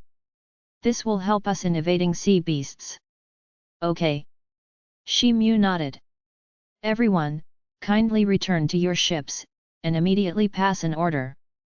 All ships have to follow my ship closely. They mustn't change their course at will, Luan then said to the other palace lords. Yes, all of them responded in unison. Luan waved his hand, and a cloud of grey chi emerged under his feet. Then, it carried him along with Shi Mu, and drifted away. A distance of nearly 1,000 feet had been maintained between every 2 ships in the fleet since the beginning in order to ensure safety during the voyage. Therefore, the distance between Luan's ship number 1 and Shi Mu's ship number 22 was over 20,000 feet. The howling wind in the air and the skyrocketing sea waves on the sea surface were causing troubles to these 2 people who were flying in the air. Luan waved his hand in a convenient manner, and a grey light shield shrouded the 2 men. After that, the gusts of wind slipped past whenever they bumped into the light shield. The speed of the grey chi cloud rose substantially since it didn't have to deal with the fierce wind anymore. The grey cloud passed through several large ships while carrying the two men. Then, it landed on the ship that was in the forefront. A flag had been hung on this ship. It contained the word Lu. The two men then walked into a room that was situated at the top of the ship's hold. The field of vision from this place was fairly wide. In fact, they had a bird's eye view of the entire sea area in front without any obstruction. Luan turned his hand, and drew out a jade slip. Then, he stimulated his magic power, and shot a streak of white light into the jade slip. A map emerged in the void before them the next moment. It appeared to be the map of the Yellow Sea. The fleet gradually began to separate from each other after a few moments. The fleet of 22 gigantic vast sea boats soon split into two parts. 16 of them began to change their sailing direction. Simultaneously, they also began to reorganize into their new formation. Then, they drifted away toward the left in a gradual manner. However, the remaining 6 ships didn't change their course, and remained in the same place as before. Huo Qing and the one-eyed man stood side by side on the ship that was at the forefront of these 6 ships. They were watching the ships that were changing their direction. Huo Qing's brows slightly creased, and he issued an order with a cold snort, set sail and continue to advance ahead. Then, the 6 ships slowly started to advance ahead. Palace Lord Huo, is it okay to go ahead? Perhaps, it is true that there are sea beasts in front of us. The one-eyed man hesitated for a moment, but then said, "Relax. Shi Mu's words are very unreliable. In fact, there's a possibility that he had been arranged by Luan with the prime intention of seizing our rights. I'm afraid that all of our rights will be taken away by Luan once we arrive at the western continent if we keep following his orders like this," Huo Qing replied. The one-eyed man became relatively calm and content when he heard these assuring words. "By the way, let's assume that we bump into some marine beasts. Won't we be able to deal with them with our present strength? In fact, it would be a fortuitous chance to offer sacrifices. You should know that many of my spirit pets can display magnificent strength at sea," Huo Qing snorted, and said with full confidence. "Yes. Anyway, this trip has been a bit boring. These sea beasts would be sufficient enough to relieve us from this boredom." The one-eyed man's eye brightened as he nodded in agreement. The 6 ships held their heads high, and continued to cut their way through the storm as they forge ahead. In the distance, Shi Mu and Luan stood by the side of a window in a certain room. They were gazing at the 6 ships that were advancing ahead. It couldn't be said when the red-dressed girl surnamed Zhen had arrived in Luan's room. She was Luan's junior female apprentice. "Why did you let them proceed forward?" Shi Mu looked at Luan, and asked. Luan turned his back toward Shi Mu, and didn't give him a reply. Shi Mu's brows slightly wrinkled since he couldn't understand why Luan had turned his back on him. This behavior left Shi Mu with a sense of gloominess, as if he was shrouded by a layer of dark clouds. Can it be possible that he has let them proceed forward to eliminate these 2 people at the hands of the sea beasts? Shi Mu felt a slight chill in his heart, and his complexion changed accordingly. But then, Luan turned around as if he had sensed his thoughts. Shi Mu's facial expression had returned to its normal state by this time. He looked at Luan once again, but there was calmness in his eyes this time. "Brother Shi, your comprehension ability seems to have marked an astonishing pace of progress since you have left the Heavenly U City." The trace of a smile bloomed across Luan's face as he said. "Brother Lu is flattering me. There's no way I can be compared with you," Shi Mu replied. "Oh, by the way, I want to know why Brother Shi sneaked into our Dark Moon cult." Luan didn't dig into this matter, and abruptly changed the thread of conversation. "As a matter of fact, this is also a gift bestowed on me by Brother Lu. I got involved in the scope of the Heavenly Cult's Seize and Kill order after you wreaked havoc at the Ascension to Immortality auction. Therefore, I had no choice but to turn to Zixia country." Shi Mu looked into Luan's eyes, and said in such a manner as if he was pointing at him. "So, this is the case. Please accept my apology. I had never thought that my act would implicate Brother Shi as well. Luan didn't seem to understand the implied meaning behind Shi Mu's words. Instead, he wore an apologetic look, cupped his hands, and said a few words in apology. Shi Mu chose to remain silent since he couldn't understand whether Luan's words were true or false. I have asked this question many times before. But, I would like to ask it once again today. Brother Shi, don't you ever think about joining our cult? Luan said. Shi Mu's brows creased. He was about to speak something. But then, Luan raised his hand, and stopped him. Brother Shi, don't rush to decline this offer. You have plenty of days at sea. So, you'd better take a few more days to consider it. The western continent's demon beasts are very fierce and rampant as far as I know. That continent is going to be far more dangerous than the eastern continent. I admit that Brother Shi's strength is remarkable. But, it would still be extremely difficult for you to survive there alone. In addition, Your Excellency has seen that neither the Transcending Heaven Immortal Cult nor the Heavenly Demon Sect remains a reasonable place for you to return to. You don't have enough strength right now despite the fact that you've suffered many injustices. Besides, they are unlikely to give you an opportunity to explain yourself. In fact, they now have an even stronger reason to kill you since you've killed one of Wu Chen's disciples. Forgive me for being blunt. But, you can never return to the eastern continent, Luan said. The hint of a thoughtful expression emerged on Shi Mu's face as these words surfaced in his ears. Luan's last words didn't seem to be wrong in any respect. Whether it was the eastern continent or any other place. Shi Mu perhaps couldn't even speak about it with this level of strength. It was a case of the so-called fairness only existed between two parties of the same level. This Lu can guarantee to make you a palace lord if you agree to join my cult. In addition, I'll allow you to learn all the secret techniques of our cult, including the method of improving your spatial element induction force, Luan continued. Brother Lu, I appreciate your kindness. However, I still don't want to become a member of your noble cult. Shi Mu remained silent for a moment. Then, he shook his head, and said. It seems that Brother Shi has made a firm resolve.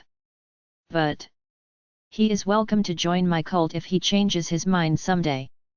By the way, a room has been reserved for Brother Shi here. You will now stay on this ship. Luan smiled.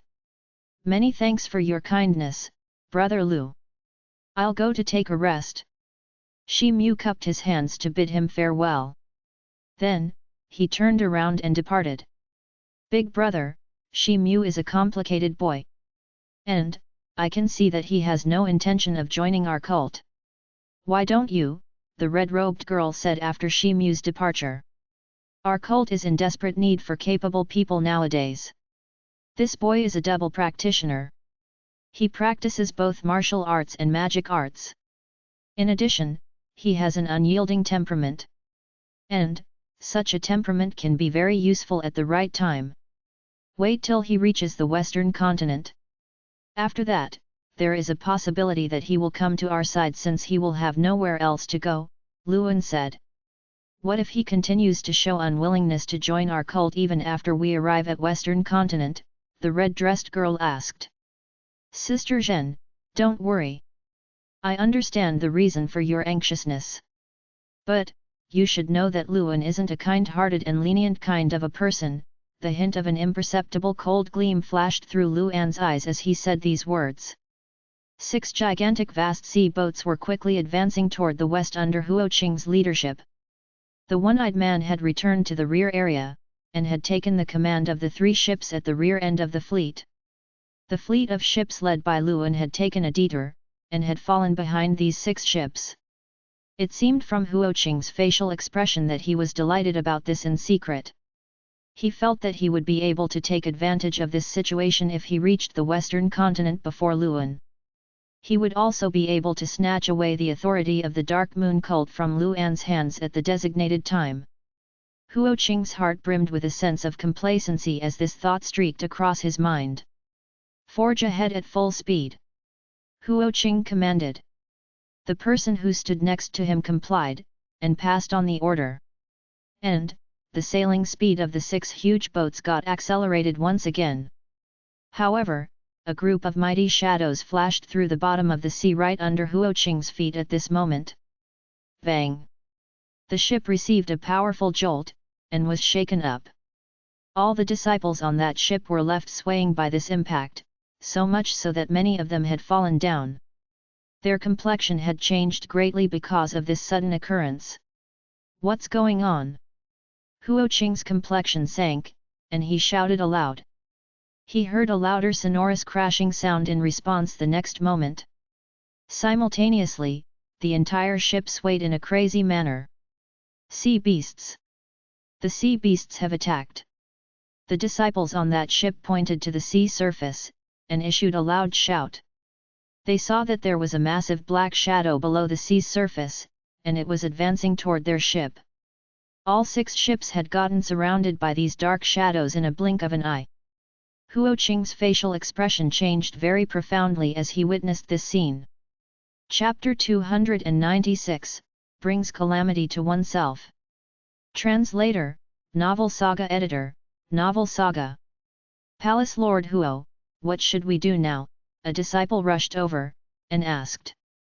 Activate every protection barrier first. Huo-Qing ordered.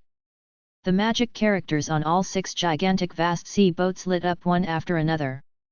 Then, a thick layer of white radiance emerged on the hull of each ship. The tremors of the ships reduced to some extent after the light curtain had appeared. Bang! But then, the water surface near the edge of the ship burst open, and a black shark leapt from the sea's surface. Then, this several feet long shark pounced towards one of the ships. The monstrous teeth of the shark looked like daggers. They sparkled in a frightening manner as the shark attacked the ship with a tyrannical and murderous aura. The disciples by the side of the ship were left flabbergasted, and started to flee in quick succession. Then, a whoosh sound was heard. A grey light blade flashed past these people, and the black shark was cleft into 2 halves. A spurt of its blood splashed everywhere.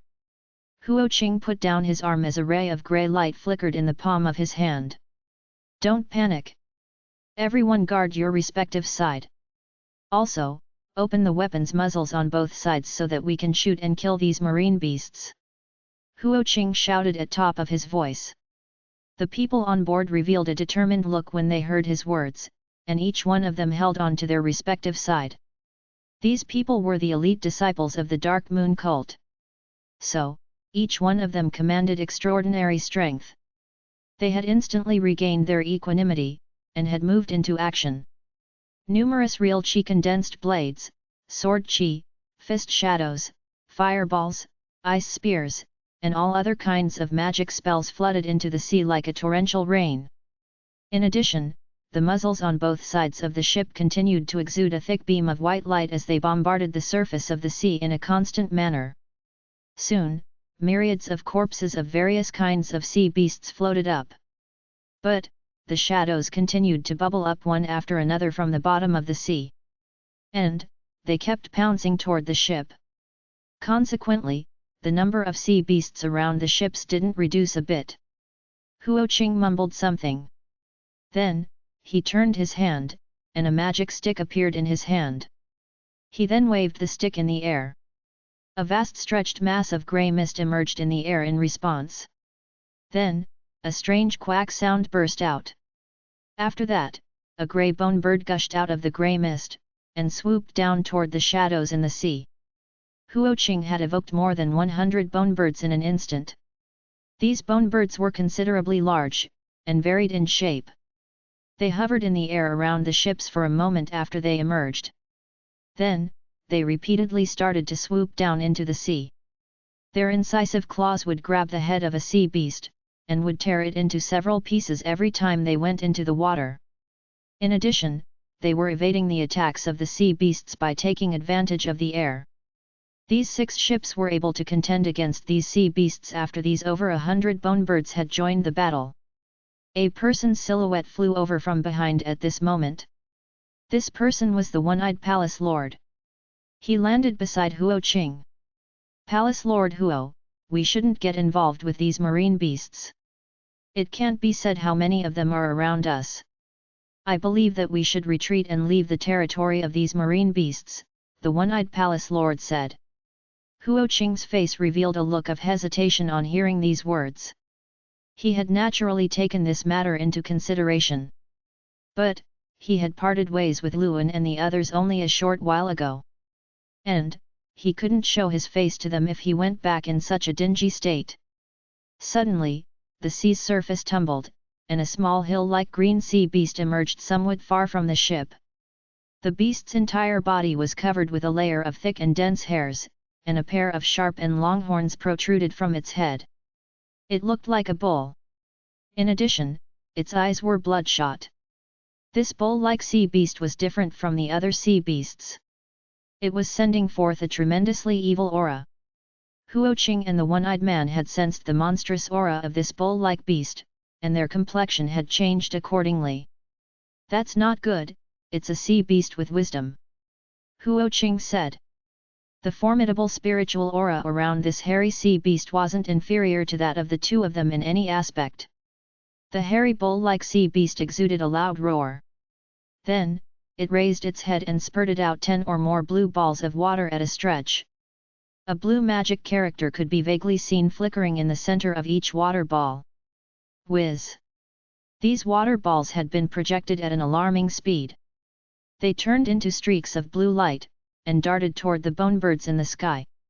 More than a dozen bonebirds were struck by the blue lights the next moment. After that, the glaring blue light beam brightened, and a series of painful screeches of the bonebirds rang out in the air. The grey mist around these birds' bodies dispersed, and the birds exploded with a loud bang sound.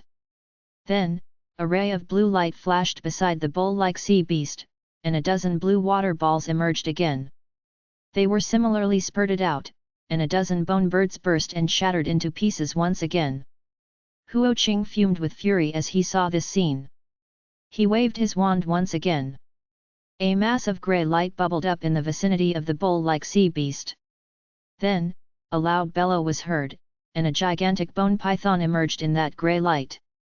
This python was several dozens of feet long. It pounced toward the bull-like sea beast as soon as it appeared. The gigantic bone python's whole body was glistening with a lustrous grey radiance. Also, it was giving off a very strong spiritual pressure. In fact, this spiritual pressure couldn't be considered inferior to that of the bull-like sea beast in any aspect. The bone python dove into the sea at an incredible speed. Then, the python's long body coiled around the bull-like beast's body with a flash of grey light. After that, the python's big head started to bite at the sea beast's neck in a fierce manner. The bull-like sea beast was alarmed, and issued a loud roar in response. After that, the two huge monsters started to roll and tear at each other for some time.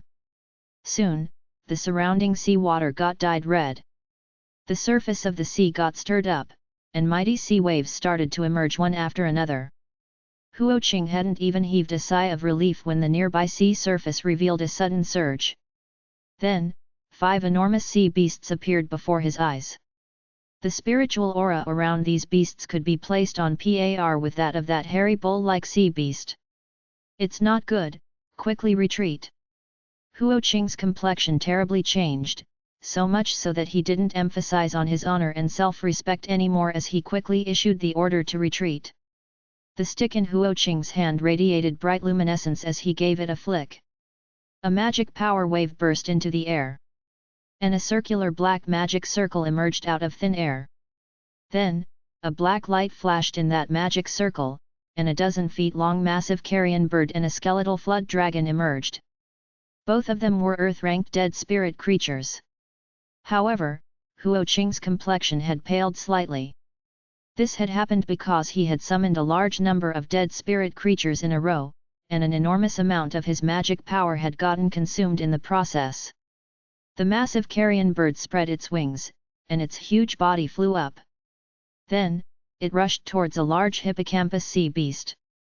The white skeletal dragon twisted its body as this happened, and jumped into the sea. It then dashed toward another ship in order to deal with a huge octopus beast.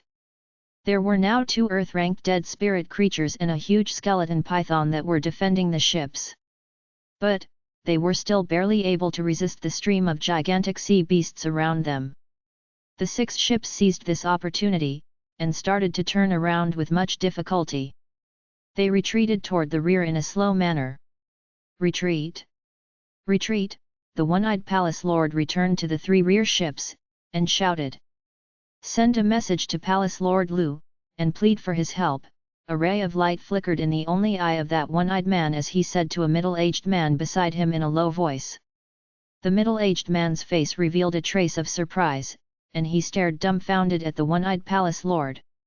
In fact, he couldn't respond for a while.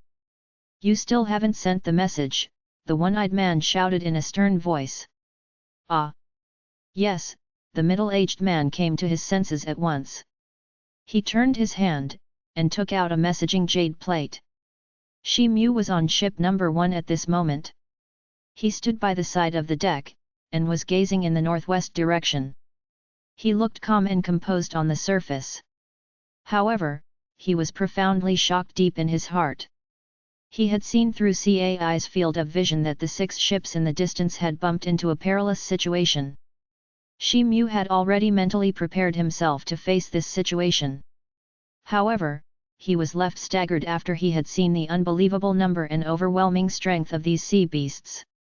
Those people should blame only themselves for getting into trouble since they were reluctant to place their trust in Shi Mu's admonishment. Others couldn't be blamed for this. It seems that this is the true strength of the sea race. Shi Mu muttered to himself. Simultaneously, the thought of clam girl Xiang Zhu sprang up in his heart. Shi Mu then turned his gaze toward a white silhouette on the front deck. That silhouette stood there with his hands crossed behind his back, and his back toward Shi Mu. Shi Mu saw that his blood-red long hair was fluttering in the wind. And, that silhouette was also gazing in the northwest direction. The 6 ships had started to retreat toward the rear area.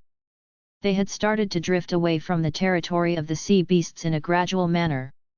However, the surrounding sea beasts didn't show the slightest sign of giving up, and continued to rush toward them in a relentless manner. A grey light shimmered on the body of the one-eyed palace lord, and a pair of huge black bone spears emerged in front of his body. Each spear was several feet in length, and had a bucket-like thickness. He then waved his hand. And the bone spears shot up to the sea like a pair of black electric lights. They pierced the heads of a gigantic silver shark and a huge octopus. The 2 sea beasts struggled for a moment. Then, they motionless floated up to the surface of the sea. The fleet of 6 ships was moving backwards in a line. The one-eyed palace lord stood on the last ship, and was clearing the way for the ships for uninterrupted sailing. The grey light continued to gleam on the one-eyed palace lord's body as he kept on summoning the huge bone spears. Simultaneously, the grey lights continued to stab and kill the sea beasts that were in close proximity. But then, the large number of gigantic sea beasts that were swimming under the sea surface near the ship suddenly disappeared. Then, a humongous shadow faintly emerged under the ship. The one-eyed palace lord felt a cold shiver running down his spine as he noticed this. He had a premonition of imminent danger in his heart. He hadn't even reacted when the sea water under the ship changed drastically. It formed an immense whirlpool, and the gigantic boat whirled around along with it. Bang! Then, the thick pincer of a crab stretched out of the sea surface. It was almost as large as the gigantic vast sea boats. It then hacked at the ship like a large and incisive blade. Ka-cha! The ship got cleft right from the middle, and sea water gushed into the 2 halves. The people on that ship started to tumble into the water as a result. And, a series of mournful screeches rang out as a result. But, they lasted only for a moment. Only a few seconds had passed, but the entire ship had been engulfed by the vortex along with the disciples on board. Consequently, the ship had disappeared without a trace. However, the one-eyed palace lord was propped up by a mass of grey clouds. He had barely escaped this attack at the last moment. But, his complexion had turned deathly pale. Suddenly, a mighty silhouette emerged in the midst of the whirlpool. It was an incomparably huge crab-type sea beast. It was over 1,000 feet in size, and its 8 black legs were several feet in thickness. Its pincers were like 2 small hills, and the teeth between them were extremely sharp. In addition, it wore an armor which was shiny black in color and looked indestructible. The spiritual aura that this monstrous crab was emitting was astonishing. In fact, it was only slightly inferior to Old Man Wu Chen's heaven-ranked aura. Huo Qing was on the ship that was farthest from this sea beast. He felt the dreadful spiritual aura of the crab sea beast, and flew over. "Human race, now die," a muffled and fuzzy voice resounded. After that, the massive body of the crab moved, and turned into a fuzzy afterimage. The one-eyed palace lord's facial expression changed since he hadn't expected that the crab would be enormous in size. Moreover, the crab's speed was incredible even though its body was very big. Its silhouette flashed, and appeared beside the grey cloud in an instant. Puff! A blood light flashed after that. The one-eyed palace lord couldn't guard himself from the imminent peril in time, and his body got pierced by the crab's pincer. It seemed that his body protecting real chi was useless since his whole body had gotten cleaved into 2 parts. Huo Qing's facial expression changed very terribly when he witnessed this scene. And, his movement completely stopped. Roar! The crab issued a low growl. And pounced toward another ship. Bang! Another ship was struck and sent flying in the air from the sea surface. It hadn't yet crashed to the water surface when it got cleaved into 2 halves by the mighty pincers of the crab. Huo Qing's complexion turned pale, and his eyes got smeared with despair. But then, a white light flew over from afar at a lightning speed. That person hadn't reached the ship yet, but a blood-red blade light darted out from his side like a meteor, and slashed at that crab. Chapter 297, Corpse Explosion Technique. Translator, Novel Saga Editor, Novel Saga. 2 hours later. On the surface of the vast sea, 16 gigantic vast sea boats were sailing in the southwest direction at a slow pace. These ships looked like small black hills. The fleet stretched for more than a dozen miles. Shi Mu was on the deck of ship number 1 of this fleet. This ship was in the forefront. He stood while leaning against the railing, and was gazing toward the surface of the raging sea in front. His eyes were often flickering, as if he was thinking something. There was a shadow in the air. It swooped down from the sky and landed on Shi Mu's shoulder. It was Cai. "How is it?" Shi Mu asked right away without even turning his head. "Shi Tou, I have taken up this matter, but you still don't feel relieved?" "I have just explored the surrounding area with utmost attention. The frontal sea area in the range of 100 miles is very safe. In fact, there isn't a single huge marine beast lurking around in that area. My rough estimation is that all the marine beasts of the surrounding sea area should have converged in the rear area. Tisk tisk, Luan is indeed very fierce. It's strange that so many marine beasts have gathered there in such a short time." Cai's words started to flow like a never-ending stream of water. Also, a hint of excitement could be sensed in his words. "It seems that these marine beasts are under the control of the sea race of the Yellow Sea if we go by the appearance of the half-human and half-fish creature that you had seen before. The Dark Moon cult often comes to the sea to hunt sea beasts in order to offer them as sacrifices. They even use the bones of these sea beasts to refine their spirit tools. So, I'm afraid that the seed of animosity that had been sown in the minds of these creatures of the sea race has sprouted." Shi Mu interrupted Cai, and said. "Shi Tou, what do you want to say?" Cai crooked his head, and asked. "Let's assume that all ships had changed the direction right after we had found about the sea beasts. What do you think would have happened afterwards?" Shi Mu asked. "I think, the sea beasts must have chased after us," Cai replied. "That's right. These sea beasts have mustered a large force this time. Perhaps, their goal is to eliminate the entire fleet of the Dark Moon cult at one stroke. So, they are unlikely to drop this plan until they have accomplished their goal. In fact, they can set up another ambush even if we make a detour this time. They can even go for the third ambush. However, we can't continue with making detours every time they sneak attack us, Shi Mu explained. Shi Tou, you mean to say that Luan has deliberately let that curly-haired man and that one-eyed man walk into the death trap? Cai asked. The secret technique that Luan has just casted there is a kind of high-level evil magic technique of the Dark Moon cult as far as I know. It is called the corpse explosion technique. So, the entire 800 elite disciples of the Dark Moon cult who had died there along with the corpses of the deceased sea beasts should have been able to wipe out the remaining marine beasts in one fell swoop, Shi Mu explained. So, this is the case. This Luan is very terrible. Shi Tou, it's good that you didn't join the Dark Moon cult. This cult is indeed very evil. These people don't hesitate to harm even their own people. Cai's whole body revealed a burst of shudder as he spoke up. The fact is that a larger number of people would have died if Luan hadn't resorted to this measure. However, it was necessary from him to get his hands dirty with this. Shi Mu let out a soft sigh. Cai couldn't understand Shi Mu's words. So, he opened his mouth to ask once again. But then, a wave of clamorous sound spread on the ship. Shi Mu turned his head, and saw that two black spots had emerged on the sea surface in the northwest direction. The black spots gradually became bigger.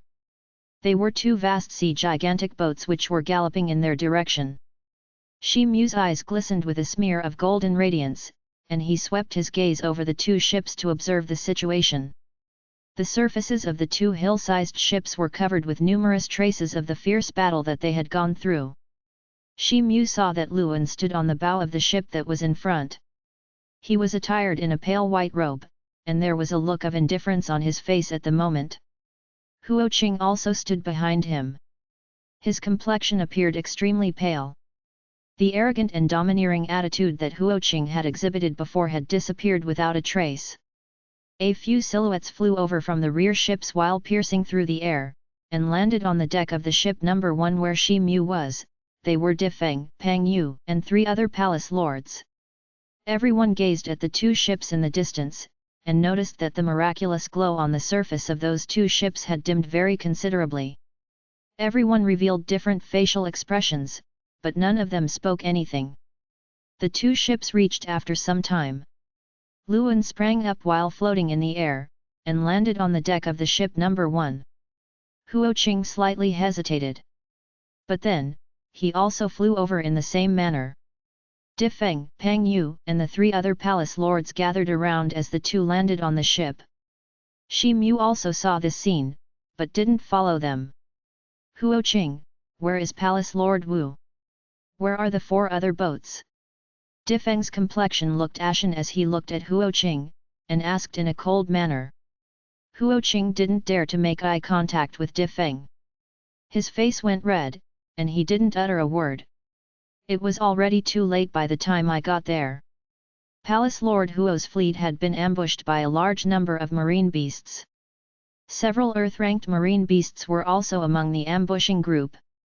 Therefore, 4 of our ships got destroyed, and the people on board lost their lives. Even Palace Lord Wu couldn't escape this adversity, and got killed. The sea race of the Yellow Sea must be behind this attack. Luan finally opened his mouth, and explained. Most of the surrounding people had already guessed the situation. But, Luan's words still rendered a powerful jolt to them. Palace Lord Lu, could those sea beasts still catch up with us? Pang Yu thought of something, and then asked. They shouldn't be able to do so. Luan gave them a brief recount of the incident that had just happened there.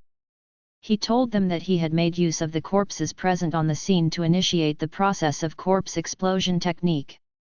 And, this had inflicted heavy damages to the sea beasts. The surrounding people couldn't help but suck in a mouthful of cold air when they heard his words.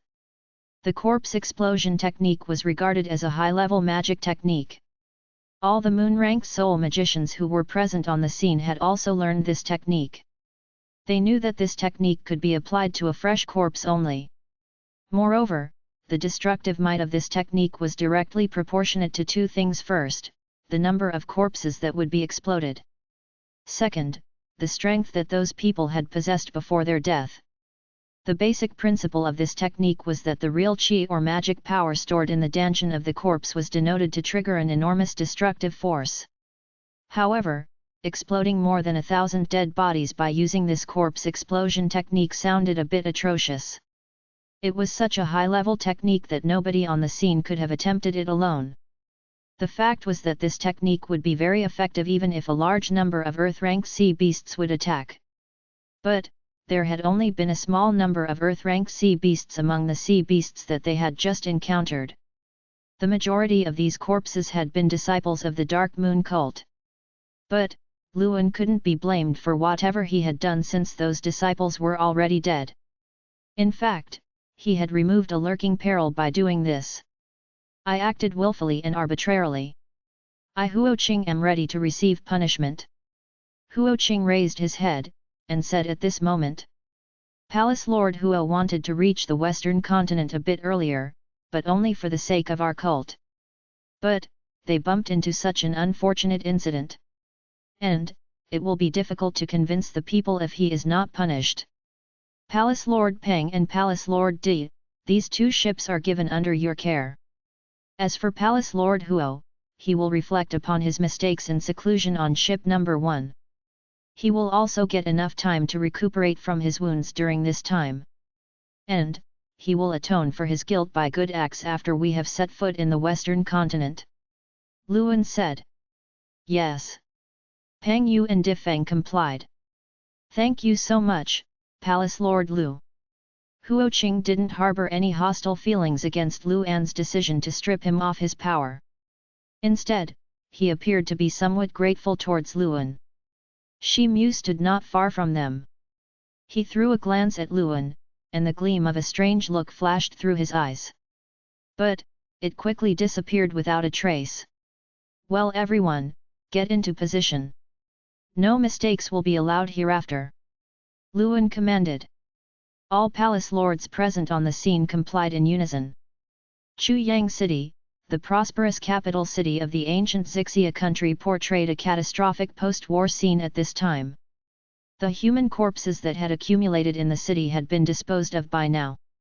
However, piles of broken tiles, dilapidated wall and buildings, and traces of blood could still be seen everywhere, especially in the western district since it had transformed into ruins.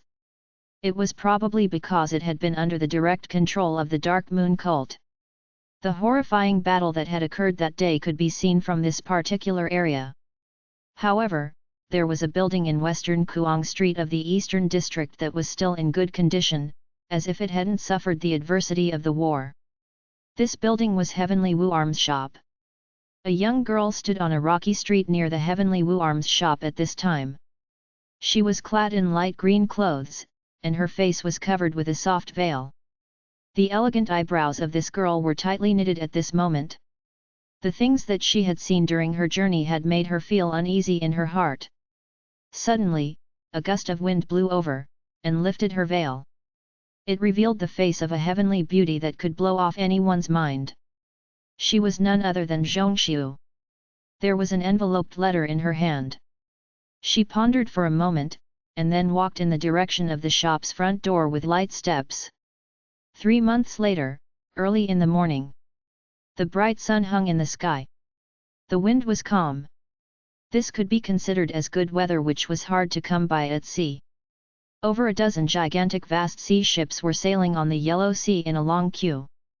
They were advancing straight ahead while cutting their way through the fierce wind and mighty waves. These gigantic vast sea boats were Spirit Tool-ranked ships. But, many traces had appeared on the surface of these brand new ships since they had been continuously sailing on the sea for the past 2 months. These traces seemed to be left either by the constant thrashing of wind or because of basking in the scorching sun. There had previously been 18 ships. But, only 17 ships remained by now. The ship that had fallen apart in the deep sea was one of the 2 ships that had returned with Huoqing. That ship had received severe damages. so, it couldn't continue to force its way through the violent tidal waves and frequent appearances of sea beasts. They had the constant support of CAI's wide-range exploration vision. But, it was impossible to make a detour as soon as the sea beasts appeared in their exploration range. Shi Mu was on the forefront of the ship number 1 at the moment. His eyes were closed, and he had displayed the strange posture of the sun-swallowing art. A couple of disciples would often pass by, and look at Shi Mu's eyes with awe and admiration. But, nobody had the courage to come over and disturb him. The fact was that Shi Mu now commanded a rather high status in the fleet due to his correct prediction of the sea beast's ambush. Therefore, he was subjected to the Dark Moon cult's polite reception. Shi Mu would practice the moon-swallowing art and the sun-swallowing art through his dreams whenever the weather allowed him to do so during this voyage. Obviously, the people on board would often see him practicing these arts. But, these arts were just some common cultivation arts in their eyes. Shi Mu opened his eyes after some time. He knew that it was basically impossible to find any mountain peak around due to the vastness of the sea. Therefore, the result of the sun-swallowing art wasn't as effective as he had expected. But, he had still been able to increase the golden crystal grain in his mind up to the size of a fingernail. And, the silver crystal grain which he had condensed through the moon-swallowing art had once again reached the size of a berry. He was contented with this result. He sprang up and stretched his muscles for a moment. Then, he walked toward the bow of the ship, and gazed straight ahead. The endless water of the boundless sea appeared pleasing to the eye. There were over a dozen gigantic vast sea boats sailing on the sea's surface. But, they looked tiny in front of this vast sea. Shi Mu looked toward the water in front, and couldn't stop himself from recalling his hometown. The Eastern Sea used to hold a similar kind of soothing sight. But, Shi Mu had no idea what the situation was there nowadays. A shadow flashed, and Cai flew over and landed on Shi Mu's shoulder. "Why didn't you go to survey the sea in front?" Shi Mu asked. "It's not important. The number of sea beasts has clearly reduced a lot over the past 2 days, Cai replied. "Oh, really?" Shi Mu's brows furrowed as he heard these words. The number of marine beasts had decreased. Could it be possible that the fleet was close to the western continent?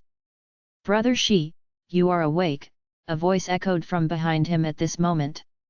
It was Luan. He said, and walked in his direction.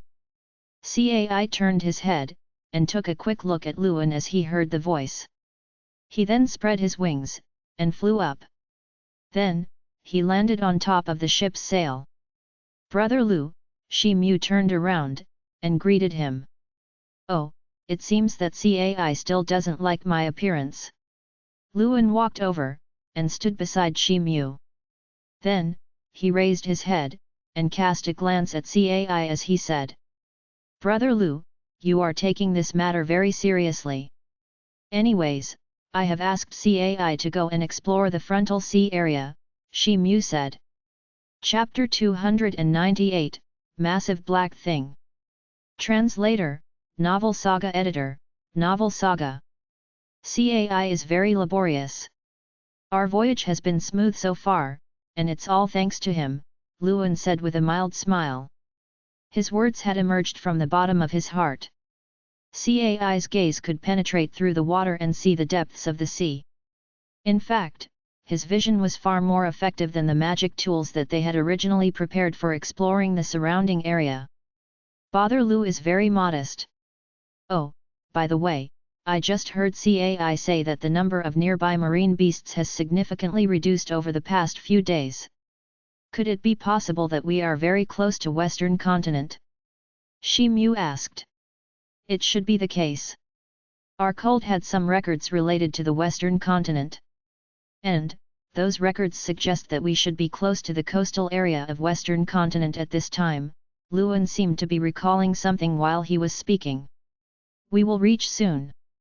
Shi Mu's eyes brightened up as he heard Luan's words. Brother Shi, what's your plan after reaching the Western continent? Luan asked. I haven't planned anything yet. I'll make the plans once I reach there, Shi Mu replied.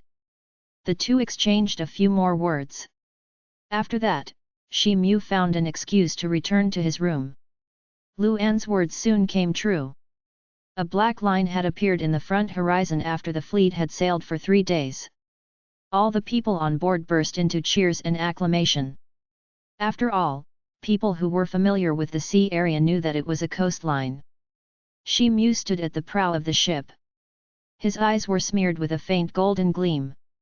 He gazed straight ahead, and a hint of excitement flashed across his eyes. A brand new world was slowly unfurling its veil of mystery to him. The 17 gigantic vast sea boats were stimulated to rush to the front with full speed. Everyone was able to see a faint trace of green color on the coastline as the fleet continued to approach it in a gradual manner. Transmit an order to everyone that they must not lower their guard before they have reached the shore. Luan shouted in a sinking voice at this time. The cheering and shouting sound of the people on board suddenly died down. Luan's current status as the leader of this fleet had already obtained everyone's approval. Well, what is that? A dark moon cult's disciple who stood beside Shi Mu pointed his finger at something in front, and shouted. The surrounding people also looked in that direction. They saw a black bulge on the surface of the sea. That thing was in front of them. But, it was very far from the fleet. Is that an island? Someone made a guess. The bulge grew bigger as the fleet moved closer to it. It indeed looked like an island, but there were no trees on its surface. Wrong. That's not an island. That's a marine beast. A golden gleam flashed in Shi Mu's eyes, and he shouted at top of his voice. The people on board were thunderstruck as soon as these words surfaced in their ears. Luan was present in the vicinity. However, Shi Mu's words had stolen away the color from his face. Wish! The black bulge didn't wait for the rest of the people to respond, and suddenly moved. This stirred up the sea's surface, and the area within the radius of thousands of feet from the bulge surged up in a violent manner. Then, numerous whirlpools emerged on the sea's surface. The sea water seethed with excitement. The fleet fell in the range of this chaos. And, it was thrown into total disorder. Transmit an order to turn the ships to the right as sharply as possible. Quick! Luan shouted aloud. The more than a dozen ships exerted their full strength to steady their hulls. Simultaneously, they tried to turn their helms to the right side. Bang! The surface of the sea suddenly burst open with a loud exploding sound. A monumental tentacle which was as thick as a building stretched out of the sea surface, and pounced toward ship number 2 which was nearby. The vast stretched shadow almost blotted out the sky as it moved. The people on that ship saw this, and their complexion profoundly changed. This horrifying sight threw them into panic, and they burst out screaming and shouting. But, some people possessed a rather firm resolve. So, they immediately moved into action. They unleashed their sword chi and various other magic techniques on the massive tentacle in an attempt to block it. However, these attacks weren't able to resist it even for a moment. They collapsed and dispersed as soon as they fell on the massive tentacle.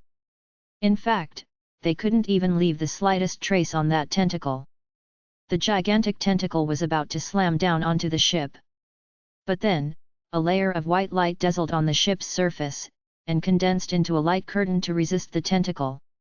However, it could resist the tentacle only for an instant before it shattered into pieces. And, the tentacle fiercely pounded on the ship as a result. Bang! The gigantic vast sea boat was supposed to be incomparably sturdy. But, it crumbled like an egg, and turned into countless pieces the next moment. The disciples on board didn't even get enough time to issue screams before they got swallowed up by the mighty wave that approached them. This large ship vanished from the field of vision of the surrounding people in a fleeting moment. The bulky tentacle had just crushed a gigantic vast sea boat. After that, loud bang sounds continued to be heard as it continued to pound on the surface of the sea. In fact, this issued thunderous sounds that were even louder than the sounds of thunderbolts. Consequently, a mountain peak appeared on the surface of the sea, and set off a mighty tidal wave. The ship that Shi Mu was on board was beside that mighty tidal wave. But, it looked no better than duckweed before the enormous wave.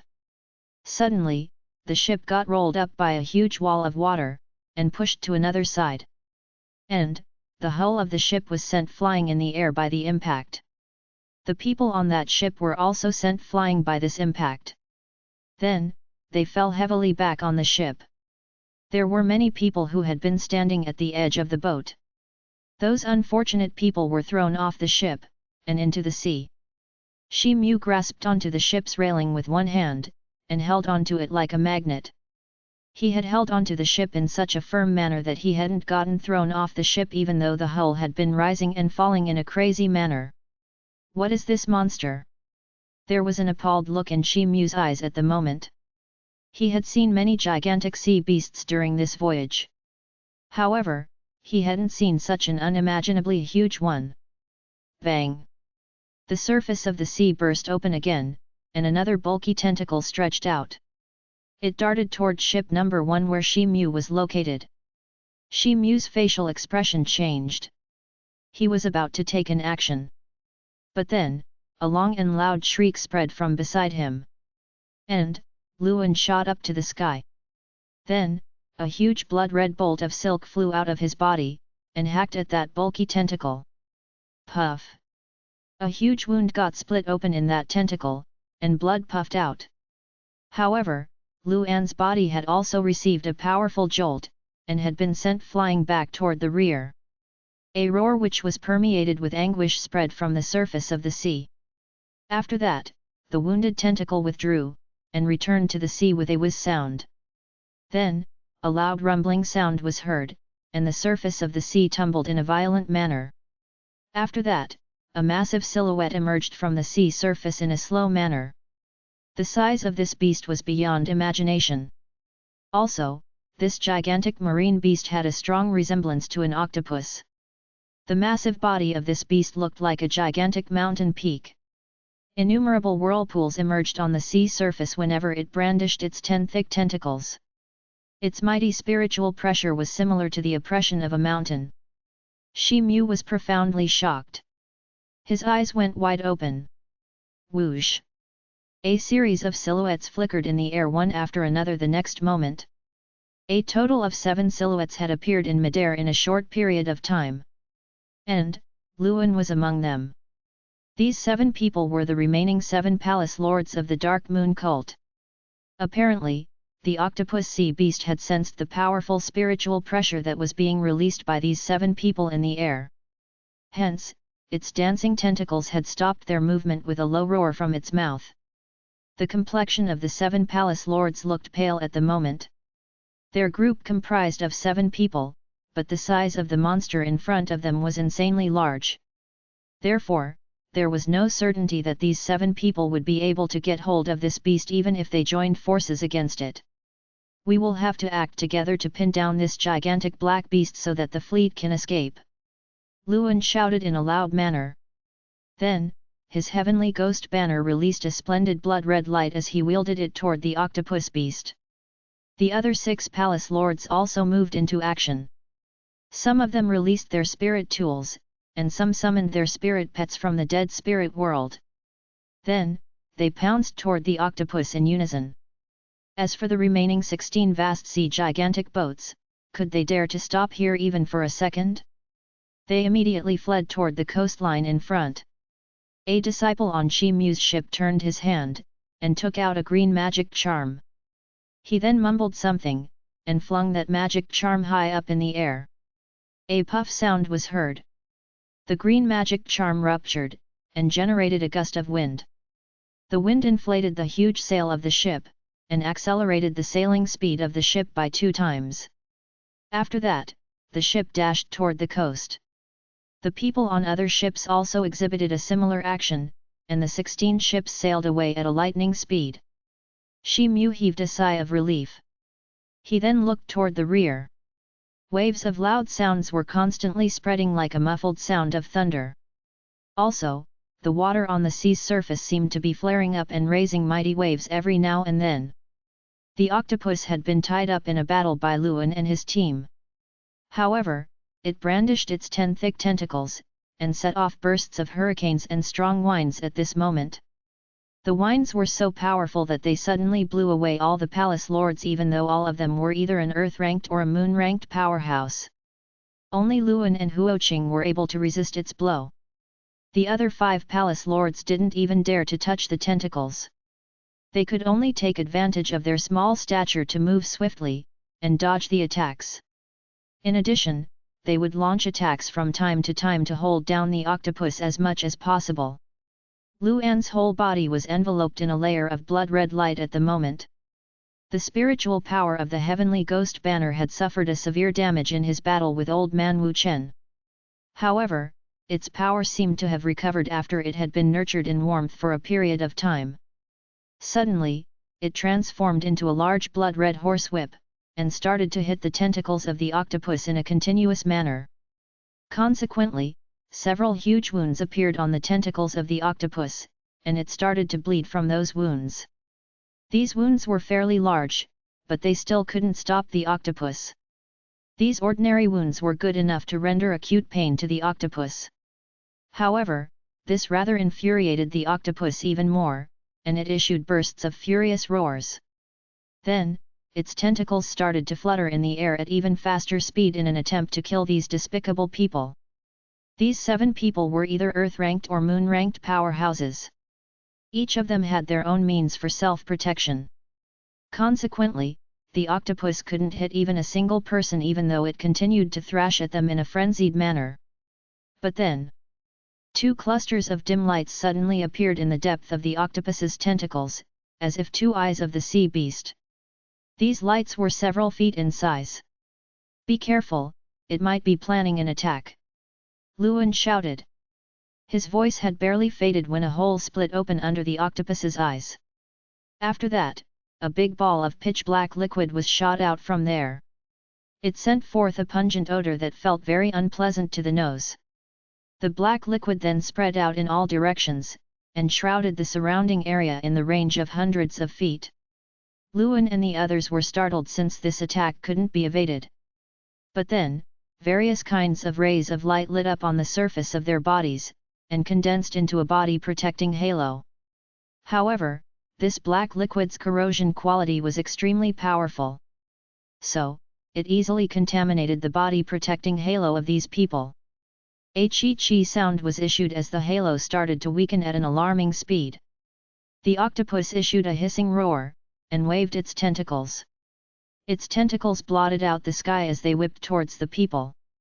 Luan and the others jumped out of the way at once. However, the movement of a black-faced palace lord among them was a little slower than the others. Consequently, he was struck and sent flying by one of the tentacles. And, a large amount of blood gushed out of his mouth as a result. The tentacle stretched out again, and clung to the black-faced man. Palace Lord Lu, it seemed as if Luan's eye sockets were about to burst when he bellowed. The black-faced man was still alive since he had received only a few serious injuries till now. He had an alarmed expression on his face since he was desperately struggling to break free from the octopus's clutch. However, there was no way he could shake off the clutch. The tentacle returned to the octopus while rolling the black-faced man toward it. Then, the tentacle slipped him into the octopus's mouth. The octopus opened its big mouth, and swallowed the black-faced man. The painful screams of the black-faced man gradually subsided, and then disappeared. Luan and the other people flew into a fit of anger. But, they neither had the courage nor the strength to take revenge from this vigorous and terrifying octopus beast.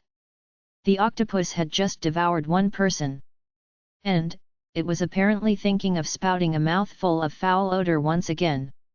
It seemed to be in a state of elation as it waved its tentacles in the air. But then, its vision congealed, and swept across these 6 people to see the dozens of ships behind them in the distance. It had been in a tangle with Luan and the others for a long time. And, the ships had sailed far away during this time. The octopus bellowed, and its gigantic tentacles started to dance in a wild manner. Then, it pounced in the direction of the fleet. And, its massive body seemingly turned into an enormous shadow as it pierced through surging waves. Chapter 299, The White Ape Reappears. Translator, Novel Saga Editor, Novel Saga. Luan and the other people were startled to see that this octopus sea beast had broken their siege. Magic tools and spirit tools took off from their hands one after another, and exuded a plentiful amount of light. Then, these lights changed into a colorful and densely packed halo, and rushed towards the octopus with great intensity. It looked like a rainbow. Their intention was to stop the movement of the octopus. Bang! An earth-shaking loud sound rang out. The massive body of the octopus knocked against these magic tools and spirit tools with a loud explosive sound. Then, a powerful shockwave was released by this collision. This shockwave struck and sent Luan and his companions flying. However, this collision couldn't stop the octopus's movement for more than a fleeting moment. And, the octopus continued to advance in the direction of the fleet. Several wounds had been inflicted on its body. And, some of them were huge. Blood was dripping from the wounds. But, these injuries didn't seem to have any effect on this behemoth. Chase after it quickly. Don't let it reach the fleet. Luan had been sent flying backwards by the impact. But, a blood-red radiance had gleamed on his whole body, and his stature had been stabilized by this. However, his complexion looked ghastly pale at the moment. Wisps of blood could be seen flowing from the corners of his mouth. The fact was that Luan had withstood most of the impact of this collision since he was in the front. Therefore, the chi and blood in his body had been stirred up terribly by the impact. And, it was rendering him a very uncomfortable feeling. But, the situation was critical at the moment. He had become familiar with the overwhelming strength of this beast, and thus knew that he couldn't afford to let it get close to the fleet. After all, this octopus wouldn't take long to shatter all of their efforts into smithereens if it approached the fleet. Therefore, Luan had no time to take care of his injuries right now. He immediately moved into action. It seemed as if his body had changed into a blood light as he chased after the octopus. The rest of the people also hurried towards the beast after they had stabilized their bodies. But, their speed was very slow as compared to Luan's. All 16 ships were accelerating their speed toward the front. Shi Mu stood by the edge of ship number 1. Cai stood on his shoulder. Cai had fled away into the distance when the octopus had raided the fleet some time ago. But, he saw that the octopus was approaching them once again after breaking away from Luan and the others. Shi Tou, I'm not a coward. I'm not afraid of death. But, I know I can't play a significant role in this situation even if I stay behind. In fact, I would drag you down instead. So, I should fly away.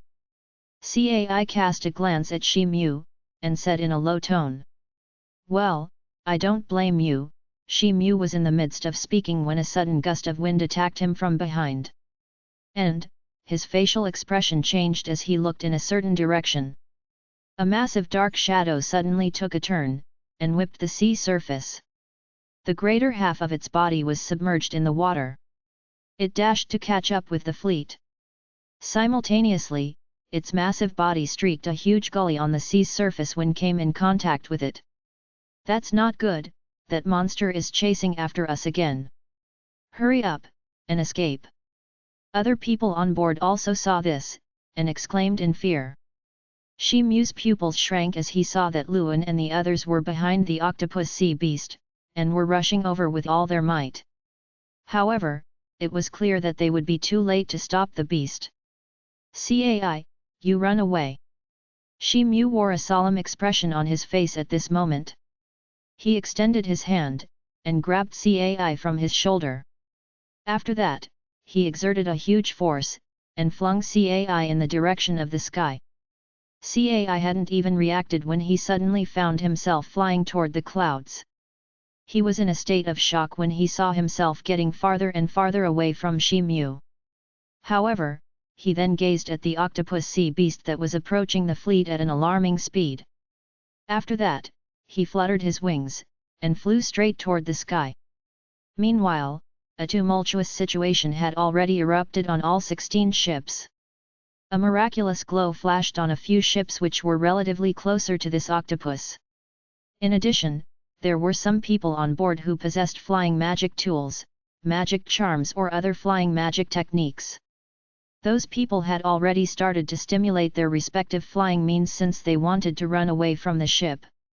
Meanwhile, the rest of the disciples had started their preparations of jumping into the sea in order to escape. However, the speed of the octopus was incomparable. It rushed over in a flash, and pounded its bulky tentacles toward one of the ships. Bang! A loud explosive sound echoed. The ship was struck just once, and it shattered into pieces like it was made of paper mache. The disciples didn't get enough time to flee. On the contrary, they felt as if an indescribable mighty force had suddenly cascaded down on their bodies. And, their bodies turned into pulpy meat. Then, they sank into the sea along with the ship. The other tentacles of the octopus fluttered in the air in a wild manner, and rolled up a few disciples who were trying to flee. These disciples had been either on the sea's surface or in the air. Then, the octopus threw them into its mouth. Another 3 of its tentacles rolled toward ship number 1 at the same time. This is where Shi-Mu was. These bulky tentacles swept across, and covered almost half of the sky. The tentacles hadn't even reached the ship when a gust of strong wind swept over them. A black light flashed on Shi-Mu's chest, and black scales spurted out all over his skin. Then, a blue light emerged under his feet. The blue shuttle propped up his body, and flew away. Shi-Mu had been able to bring out 50% this bluish-green shuttle's implicit power after nurturing it in warm temperature over a period of time. Therefore, a manned flight wasn't a problem for him now. A loud sound rang out. Shi-Mu's ship was slashed into 2 sections from the middle. And, more than 100 disciples got killed in an instant. At this moment of life and death, a blue light dashed away from the ship, and escaped the catastrophe. However, Shi-Mu couldn't remain unaffected by the strong wind caused by the tentacles even though he had escaped far from the ship. His complexion turned deathly white. The fact was his internal organs had gotten stirred up badly when the strong wind had struck his body. He also spouted a mouthful of blood. Moreover, the blue light under his feet had dimmed by the impact. Fortunately, he had already changed his body, and had deployed a defensive spell to protect it. Therefore, he had received only a few minor injuries. The blue radiance of the Jade shuttle brightened once again. Then, it held him, and flew far away from there. Roar! 10 gigantic tentacles of the octopus once again fluttered in the air in a violent manner. They strangled and gobbled up the disciples that were in the midst of fleeing. Meanwhile, one of its tentacles danced, and dashed straight toward Shi-Mu to thrash him. Shi-Mu was alarmed by this. He promptly stimulated the movement of the magic power and the real qi in his body, and poured them into the Jade shuttle under his feet. The Jade shuttle emanated a magnificent blue radiance, and its speed increased by nearly half. Then, it dashed away at the accelerated speed. However, the massive tentacle turned fuzzy, and stretched across more than 100 feet in a split second. It swept toward Shi-Mu while issuing an ear-piercing whistling sound along the way. However, it seemed as if Shi-Mu had eyes on the back of his head. He stimulated a magic spell, and his stature descended to avoid being rolled up by the approaching tentacle. But then, another shadow appeared beside Shi-Mu's body, and whipped him with full force. Shi-Mu had barely avoided a seemingly unavoidable attack when he received a severe thrash. The snake scales which came in contact with the tentacle shattered into pieces. He couldn't stop himself from spurting out a mouthful of blood once again. The overwhelming force that had plummeted on his body couldn't be explained in words. His body couldn't endure this force, and he was sent flying in the air. Then, another shadow flashed, and Shi-Mu's body got rolled up by another tentacle. After that, an enormous force pressed down on his body. Shi-Mu spewed up blood, and a wave of dizziness fell upon him. His vision also became fuzzy. But, he could still vaguely see that the bloody mouth of a beast was approaching him. Am I going to die in this kind of place? Mother, the promise I had made to you, may not be. No. I can't go back on my words. Shi Mu mumbled to himself. The effects of dizziness suddenly subsided, and his mind sobered up. He then roared in his heart, and his body started to struggle in a desperate manner. The blue veins on his forehead gradually became very prominent. His face contorted, and revealed a very malevolent look. Moreover, his body inflated a bit, and fresh blood started to gurgle out of his wounds since he was exerting immense strength. Shi Mu slowly pushed the huge tentacle a hair's breadth away from his body. The octopus had apparently felt Shi Mu's struggle. Its tentacle shrank a bit out of curiosity. Then, a new source of vigor rushed through its tentacles, and crushed Shi Mu's deathbed struggle. Ka-cha! Shi Mu's body got squashed again. It couldn't be said how many bones in his body had been broken by the pressure. His eyes rolled back, and he fell unconscious the next moment. His body would be swallowed up by the octopus just like those unfortunate disciples. This thought had barely crossed Shi Mu's mind when a layer of silver radiance emerged on the surface of his body. This silver radiance seemed very weak and thin, but it contained tremendous strength. It immediately pushed the tentacles almost 1 foot away from Shi Mu's body. The movement of the octopus's tentacle stagnated, and a trace of a puzzled look peeped through its eyes. Ka-ka! Then a burst of joint cracking sound spread from Shi Mu's body. And, his bones that had just been crushed by the octopus healed up in an instant. Then, his body started to inflate in the silver radiance, and became over 100 feet in size almost instantaneously. Consequently, the silver brilliance that his body was exuding grew even brighter. The tentacle that had been just shoved away wasn't able to roll up Shi Mu's body again. The octopus saw the change in Shi Mu's body, and a sense of apprehension emerged in its heart. The inexplicable spiritual pressure that Shi Mu's body was emanating at the moment had inflicted a sense of fear in the octopus. Shi Mu's body continued to expand. Bulging and sturdy muscles had burst forth all over his body. Moreover, innumerable thick silver bristles had sprouted on the surface of those bulging muscles. The fact was that Shi Mu had transformed into the huge white ape once again. And, he had made this transformation in a matter of few breaths. Also, this white ape was twice in size as compared to the one at the portal of brave warriors. However, it could be said that its size was still far inferior to that of the octopus sea beast even though it was much larger than that of any ordinary human. The white ape opened its eyes, and revealed a pair of golden pupils. It then glared at the octopus with an ominous glint in its eyes. Roar! Suddenly, the white ape pounded its chest with its hands. Then, it pounced toward the octopus. 2 long and sharp claws grew on the massive palms of the ape, and moved toward the octopus's body in an attempt to grasp it. Shi Mu's changed appearance nearly made the octopus jump out of its skin. However, that octopus didn't try to dodge the attack. After all, it was a fierce demon beast who didn't know the meaning of fear. Besides, it could naturally see that it wouldn't be able to dodge such a deadly move. Therefore, the octopus issued a loud bellow, and swooped forward. Simultaneously, its 10 tentacles danced in a vicious manner as they galloped toward the white ape to thrash it. A shrill ear-piercing sound rang out in the air as the tentacles dashed forward. It was clear that the octopus had applied its full strength to this attack. The white ape stopped in front of the octopus, and then soared skyward in order to evade the thrashing of the tentacles. The series of swift and natural movements of the ape didn't show the slightest trace of sluggishness. Luan and the others had hurried back to the fleet by this time. The fleet was far from these 2 beasts at the moment. 2 gigantic vast sea boats had been attacked and sent to the bottom of the sea within a short period of time. Luan's complexion turned unsightly when he noticed that one of those 2 sunken ships was the one that he had been leading. He quickly commanded the remaining ships to speed away while the octopus sea beast was absorbed in a fierce battle with the white ape. However, Luan felt something strange as the ships started to move away. Therefore, he looked at the white ape once again, and couldn't help but feel surprised. Other people also felt the same way. They were also dumbfounded to see this huge ape. "What's the matter? Where has this white ape come from? Luan asked the people on board the ship. The surrounding disciples shook their heads in response. They were also in a state of bewilderment. Oh, by the way, has anyone seen Shi Mu? Which ship is he on? Luan thought of something, and then asked.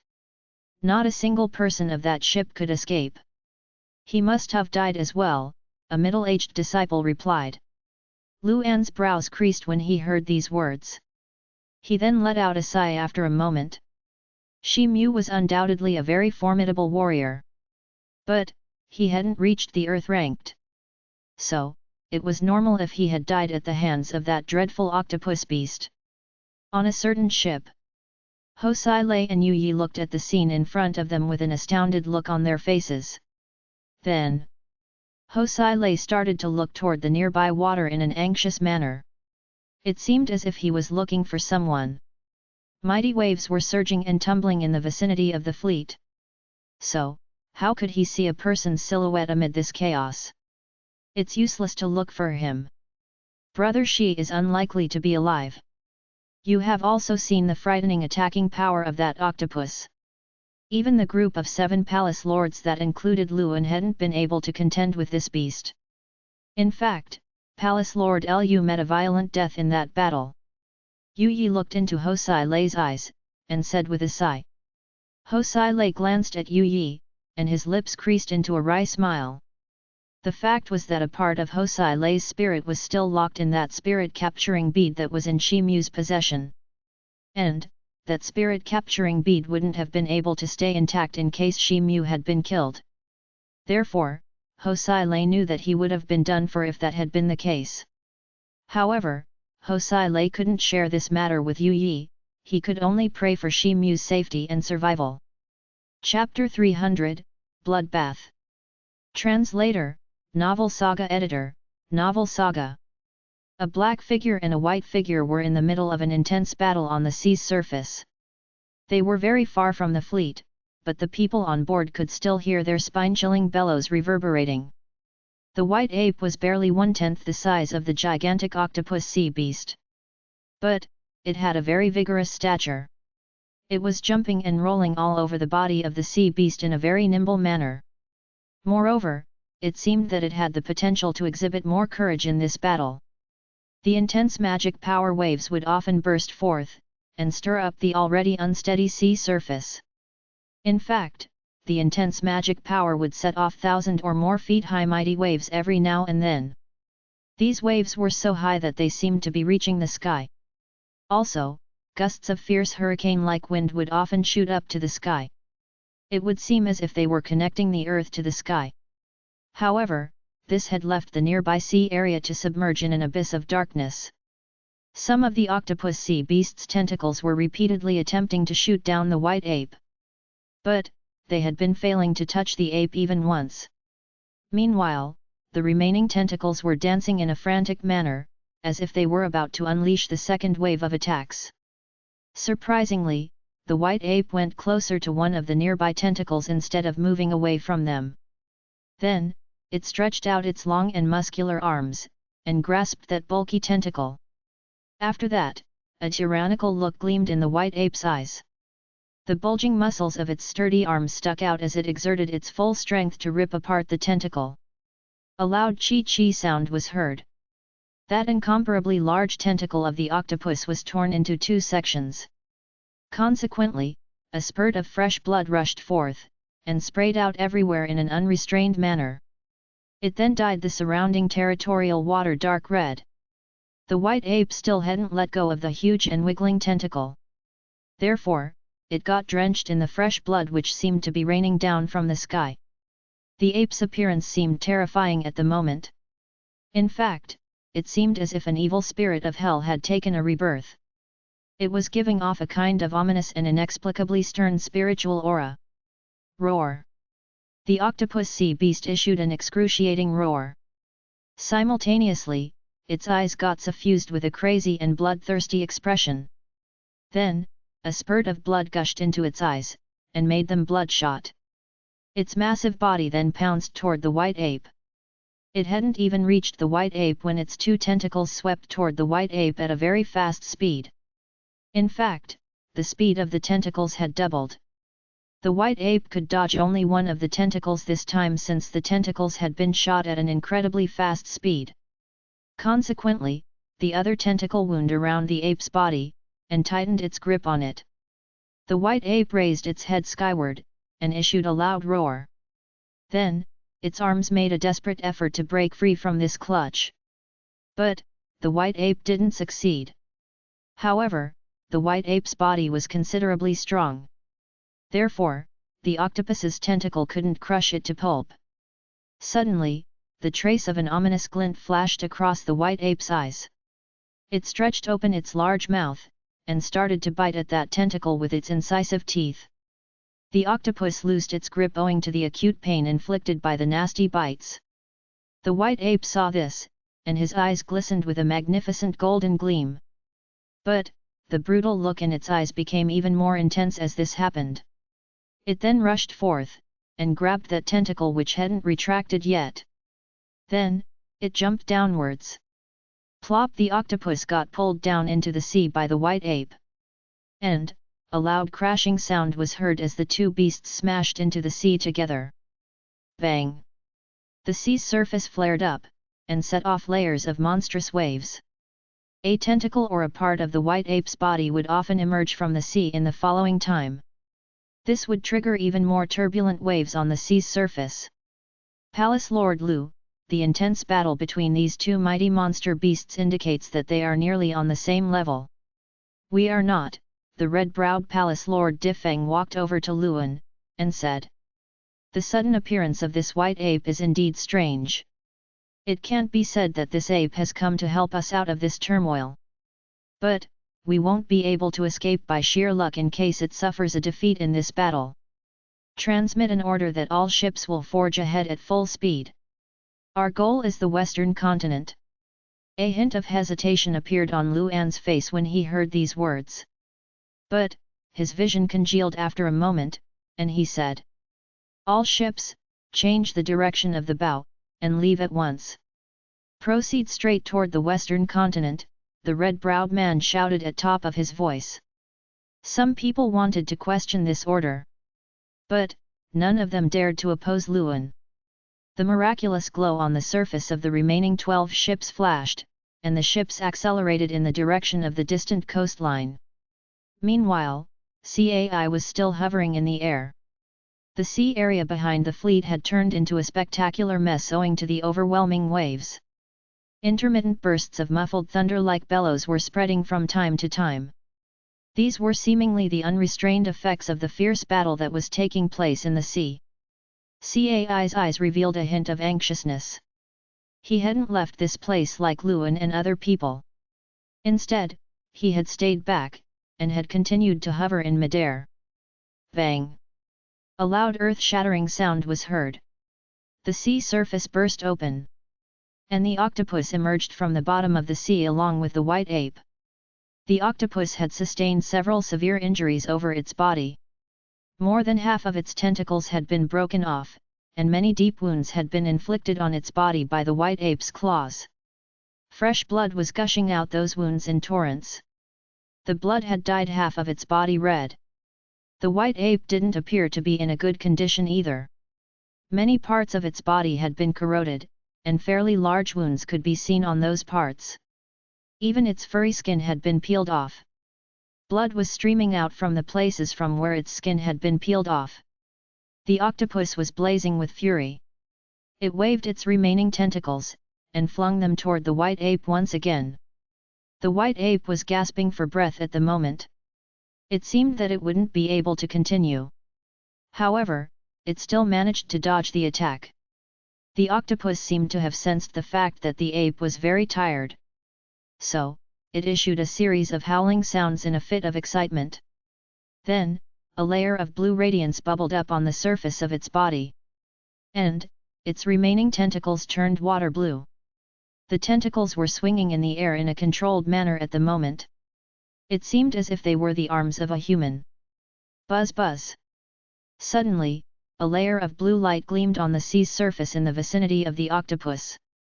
Then, a vast stretched blue light appeared in the sea water around the white ape's body, and the ape's movements started to become sluggish. The surrounding sea water then turned into an expansive blue quagmire, and restricted the white ape's movement to a great extent. The white ape continued to dodge the attacks in a clumsy manner. But, it eventually failed to do so, and got rolled up by two tentacles that were waiting for an opportunity to grab it. The octopus burst into an excited roar as it grabbed the white ape. Its tentacles slightly wiggled, and then started to squeeze the white ape with full strength. The white ape bellowed, and started to struggle. But, it couldn't succeed in slipping off the tentacle's grip since its injuries were very severe. Puff! The octopus opened its mouth, and sprayed out a black fluid toward the white ape. This fluid then dyed the ape's body black. The white ape let out a blood-curdling screech in agony. Then, a layer of silver radiance burst forth on the surface of its body, and its body started to shrink at a very fast speed. Its body reduced to 4 or 5 feet in height within a matter of a few seconds. The silver radiance on the white ape's body grew brighter, and took the form of a silver silkworm cocoon. It was almost impossible to see the white ape's situation afterwards. The cocoon-shaped silver light didn't move a bit. In fact, it seemed as if it were a statue. The octopus was startled at first. But, it brimmed with happiness a moment later. Then, its tentacle fluttered and rolled up the white ape's body. Then, the octopus stretched open its large mouth, and swallowed the white ape down its stomach. The octopus then turned its head, and looked into the distance. The ships had seized the opportunity. And, they had sailed far away when the octopus had been absorbed in a fierce battle with the white ape. The octopus exuded a screech, and dashed in the direction of the fleet in order to catch up with them. In fact, its body seemed to have changed into a black afterimage as it rushed after them. However, it had covered only a little distance when its belly suddenly radiated a tiny silver light. That light seemed to be coming from inside its body. Even its enormous body wasn't able to cover it. The octopus exuded another screech. But, it was smeared with anguish this time. Then, its gigantic body tumbled into the sea. It seemed that it was experiencing immense pain at the moment. The silver radiance on its belly continued to grow brighter, as if it wanted to break out of its body. The octopus again issued an excruciating hissing sound of pain. Its massive body was struggling on the sea surface, but the source of this tormenting pain was inside its body. So, it had no other means but to struggle with this persistent pain. The silver radiance grew brighter with each passing second. Suddenly, the octopus's belly was ripped apart with a loud chee sound.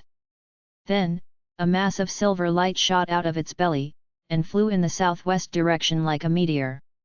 The white ape's silhouette could be vaguely seen amid that silver light.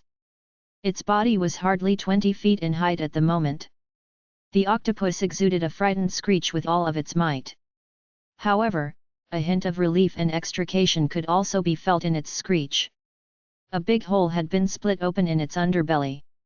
And, fresh blood was gurgling out of that wound in a crazy manner, so much so that a large area around it had turned red.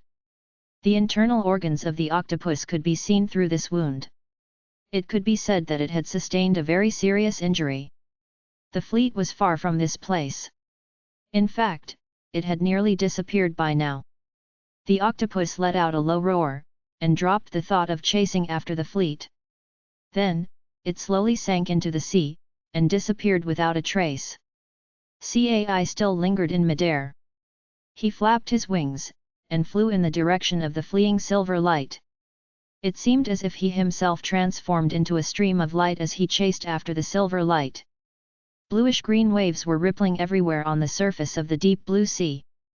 The surface of the sea appeared as calm as a mirror. A cool breeze would often pass by the sea's surface. And, the sea's surface would reveal a few billowing waves whenever this would happen. However, those waves would appear clear, and would sparkle in the sunlight. Suddenly, a silver light flashed over from afar. It streaked across the sea's surface at a lightning speed, and triggered gusts of wind and vigorous surging waves in its vicinity. The figure of a gigantic white ape could be seen amid that silver light.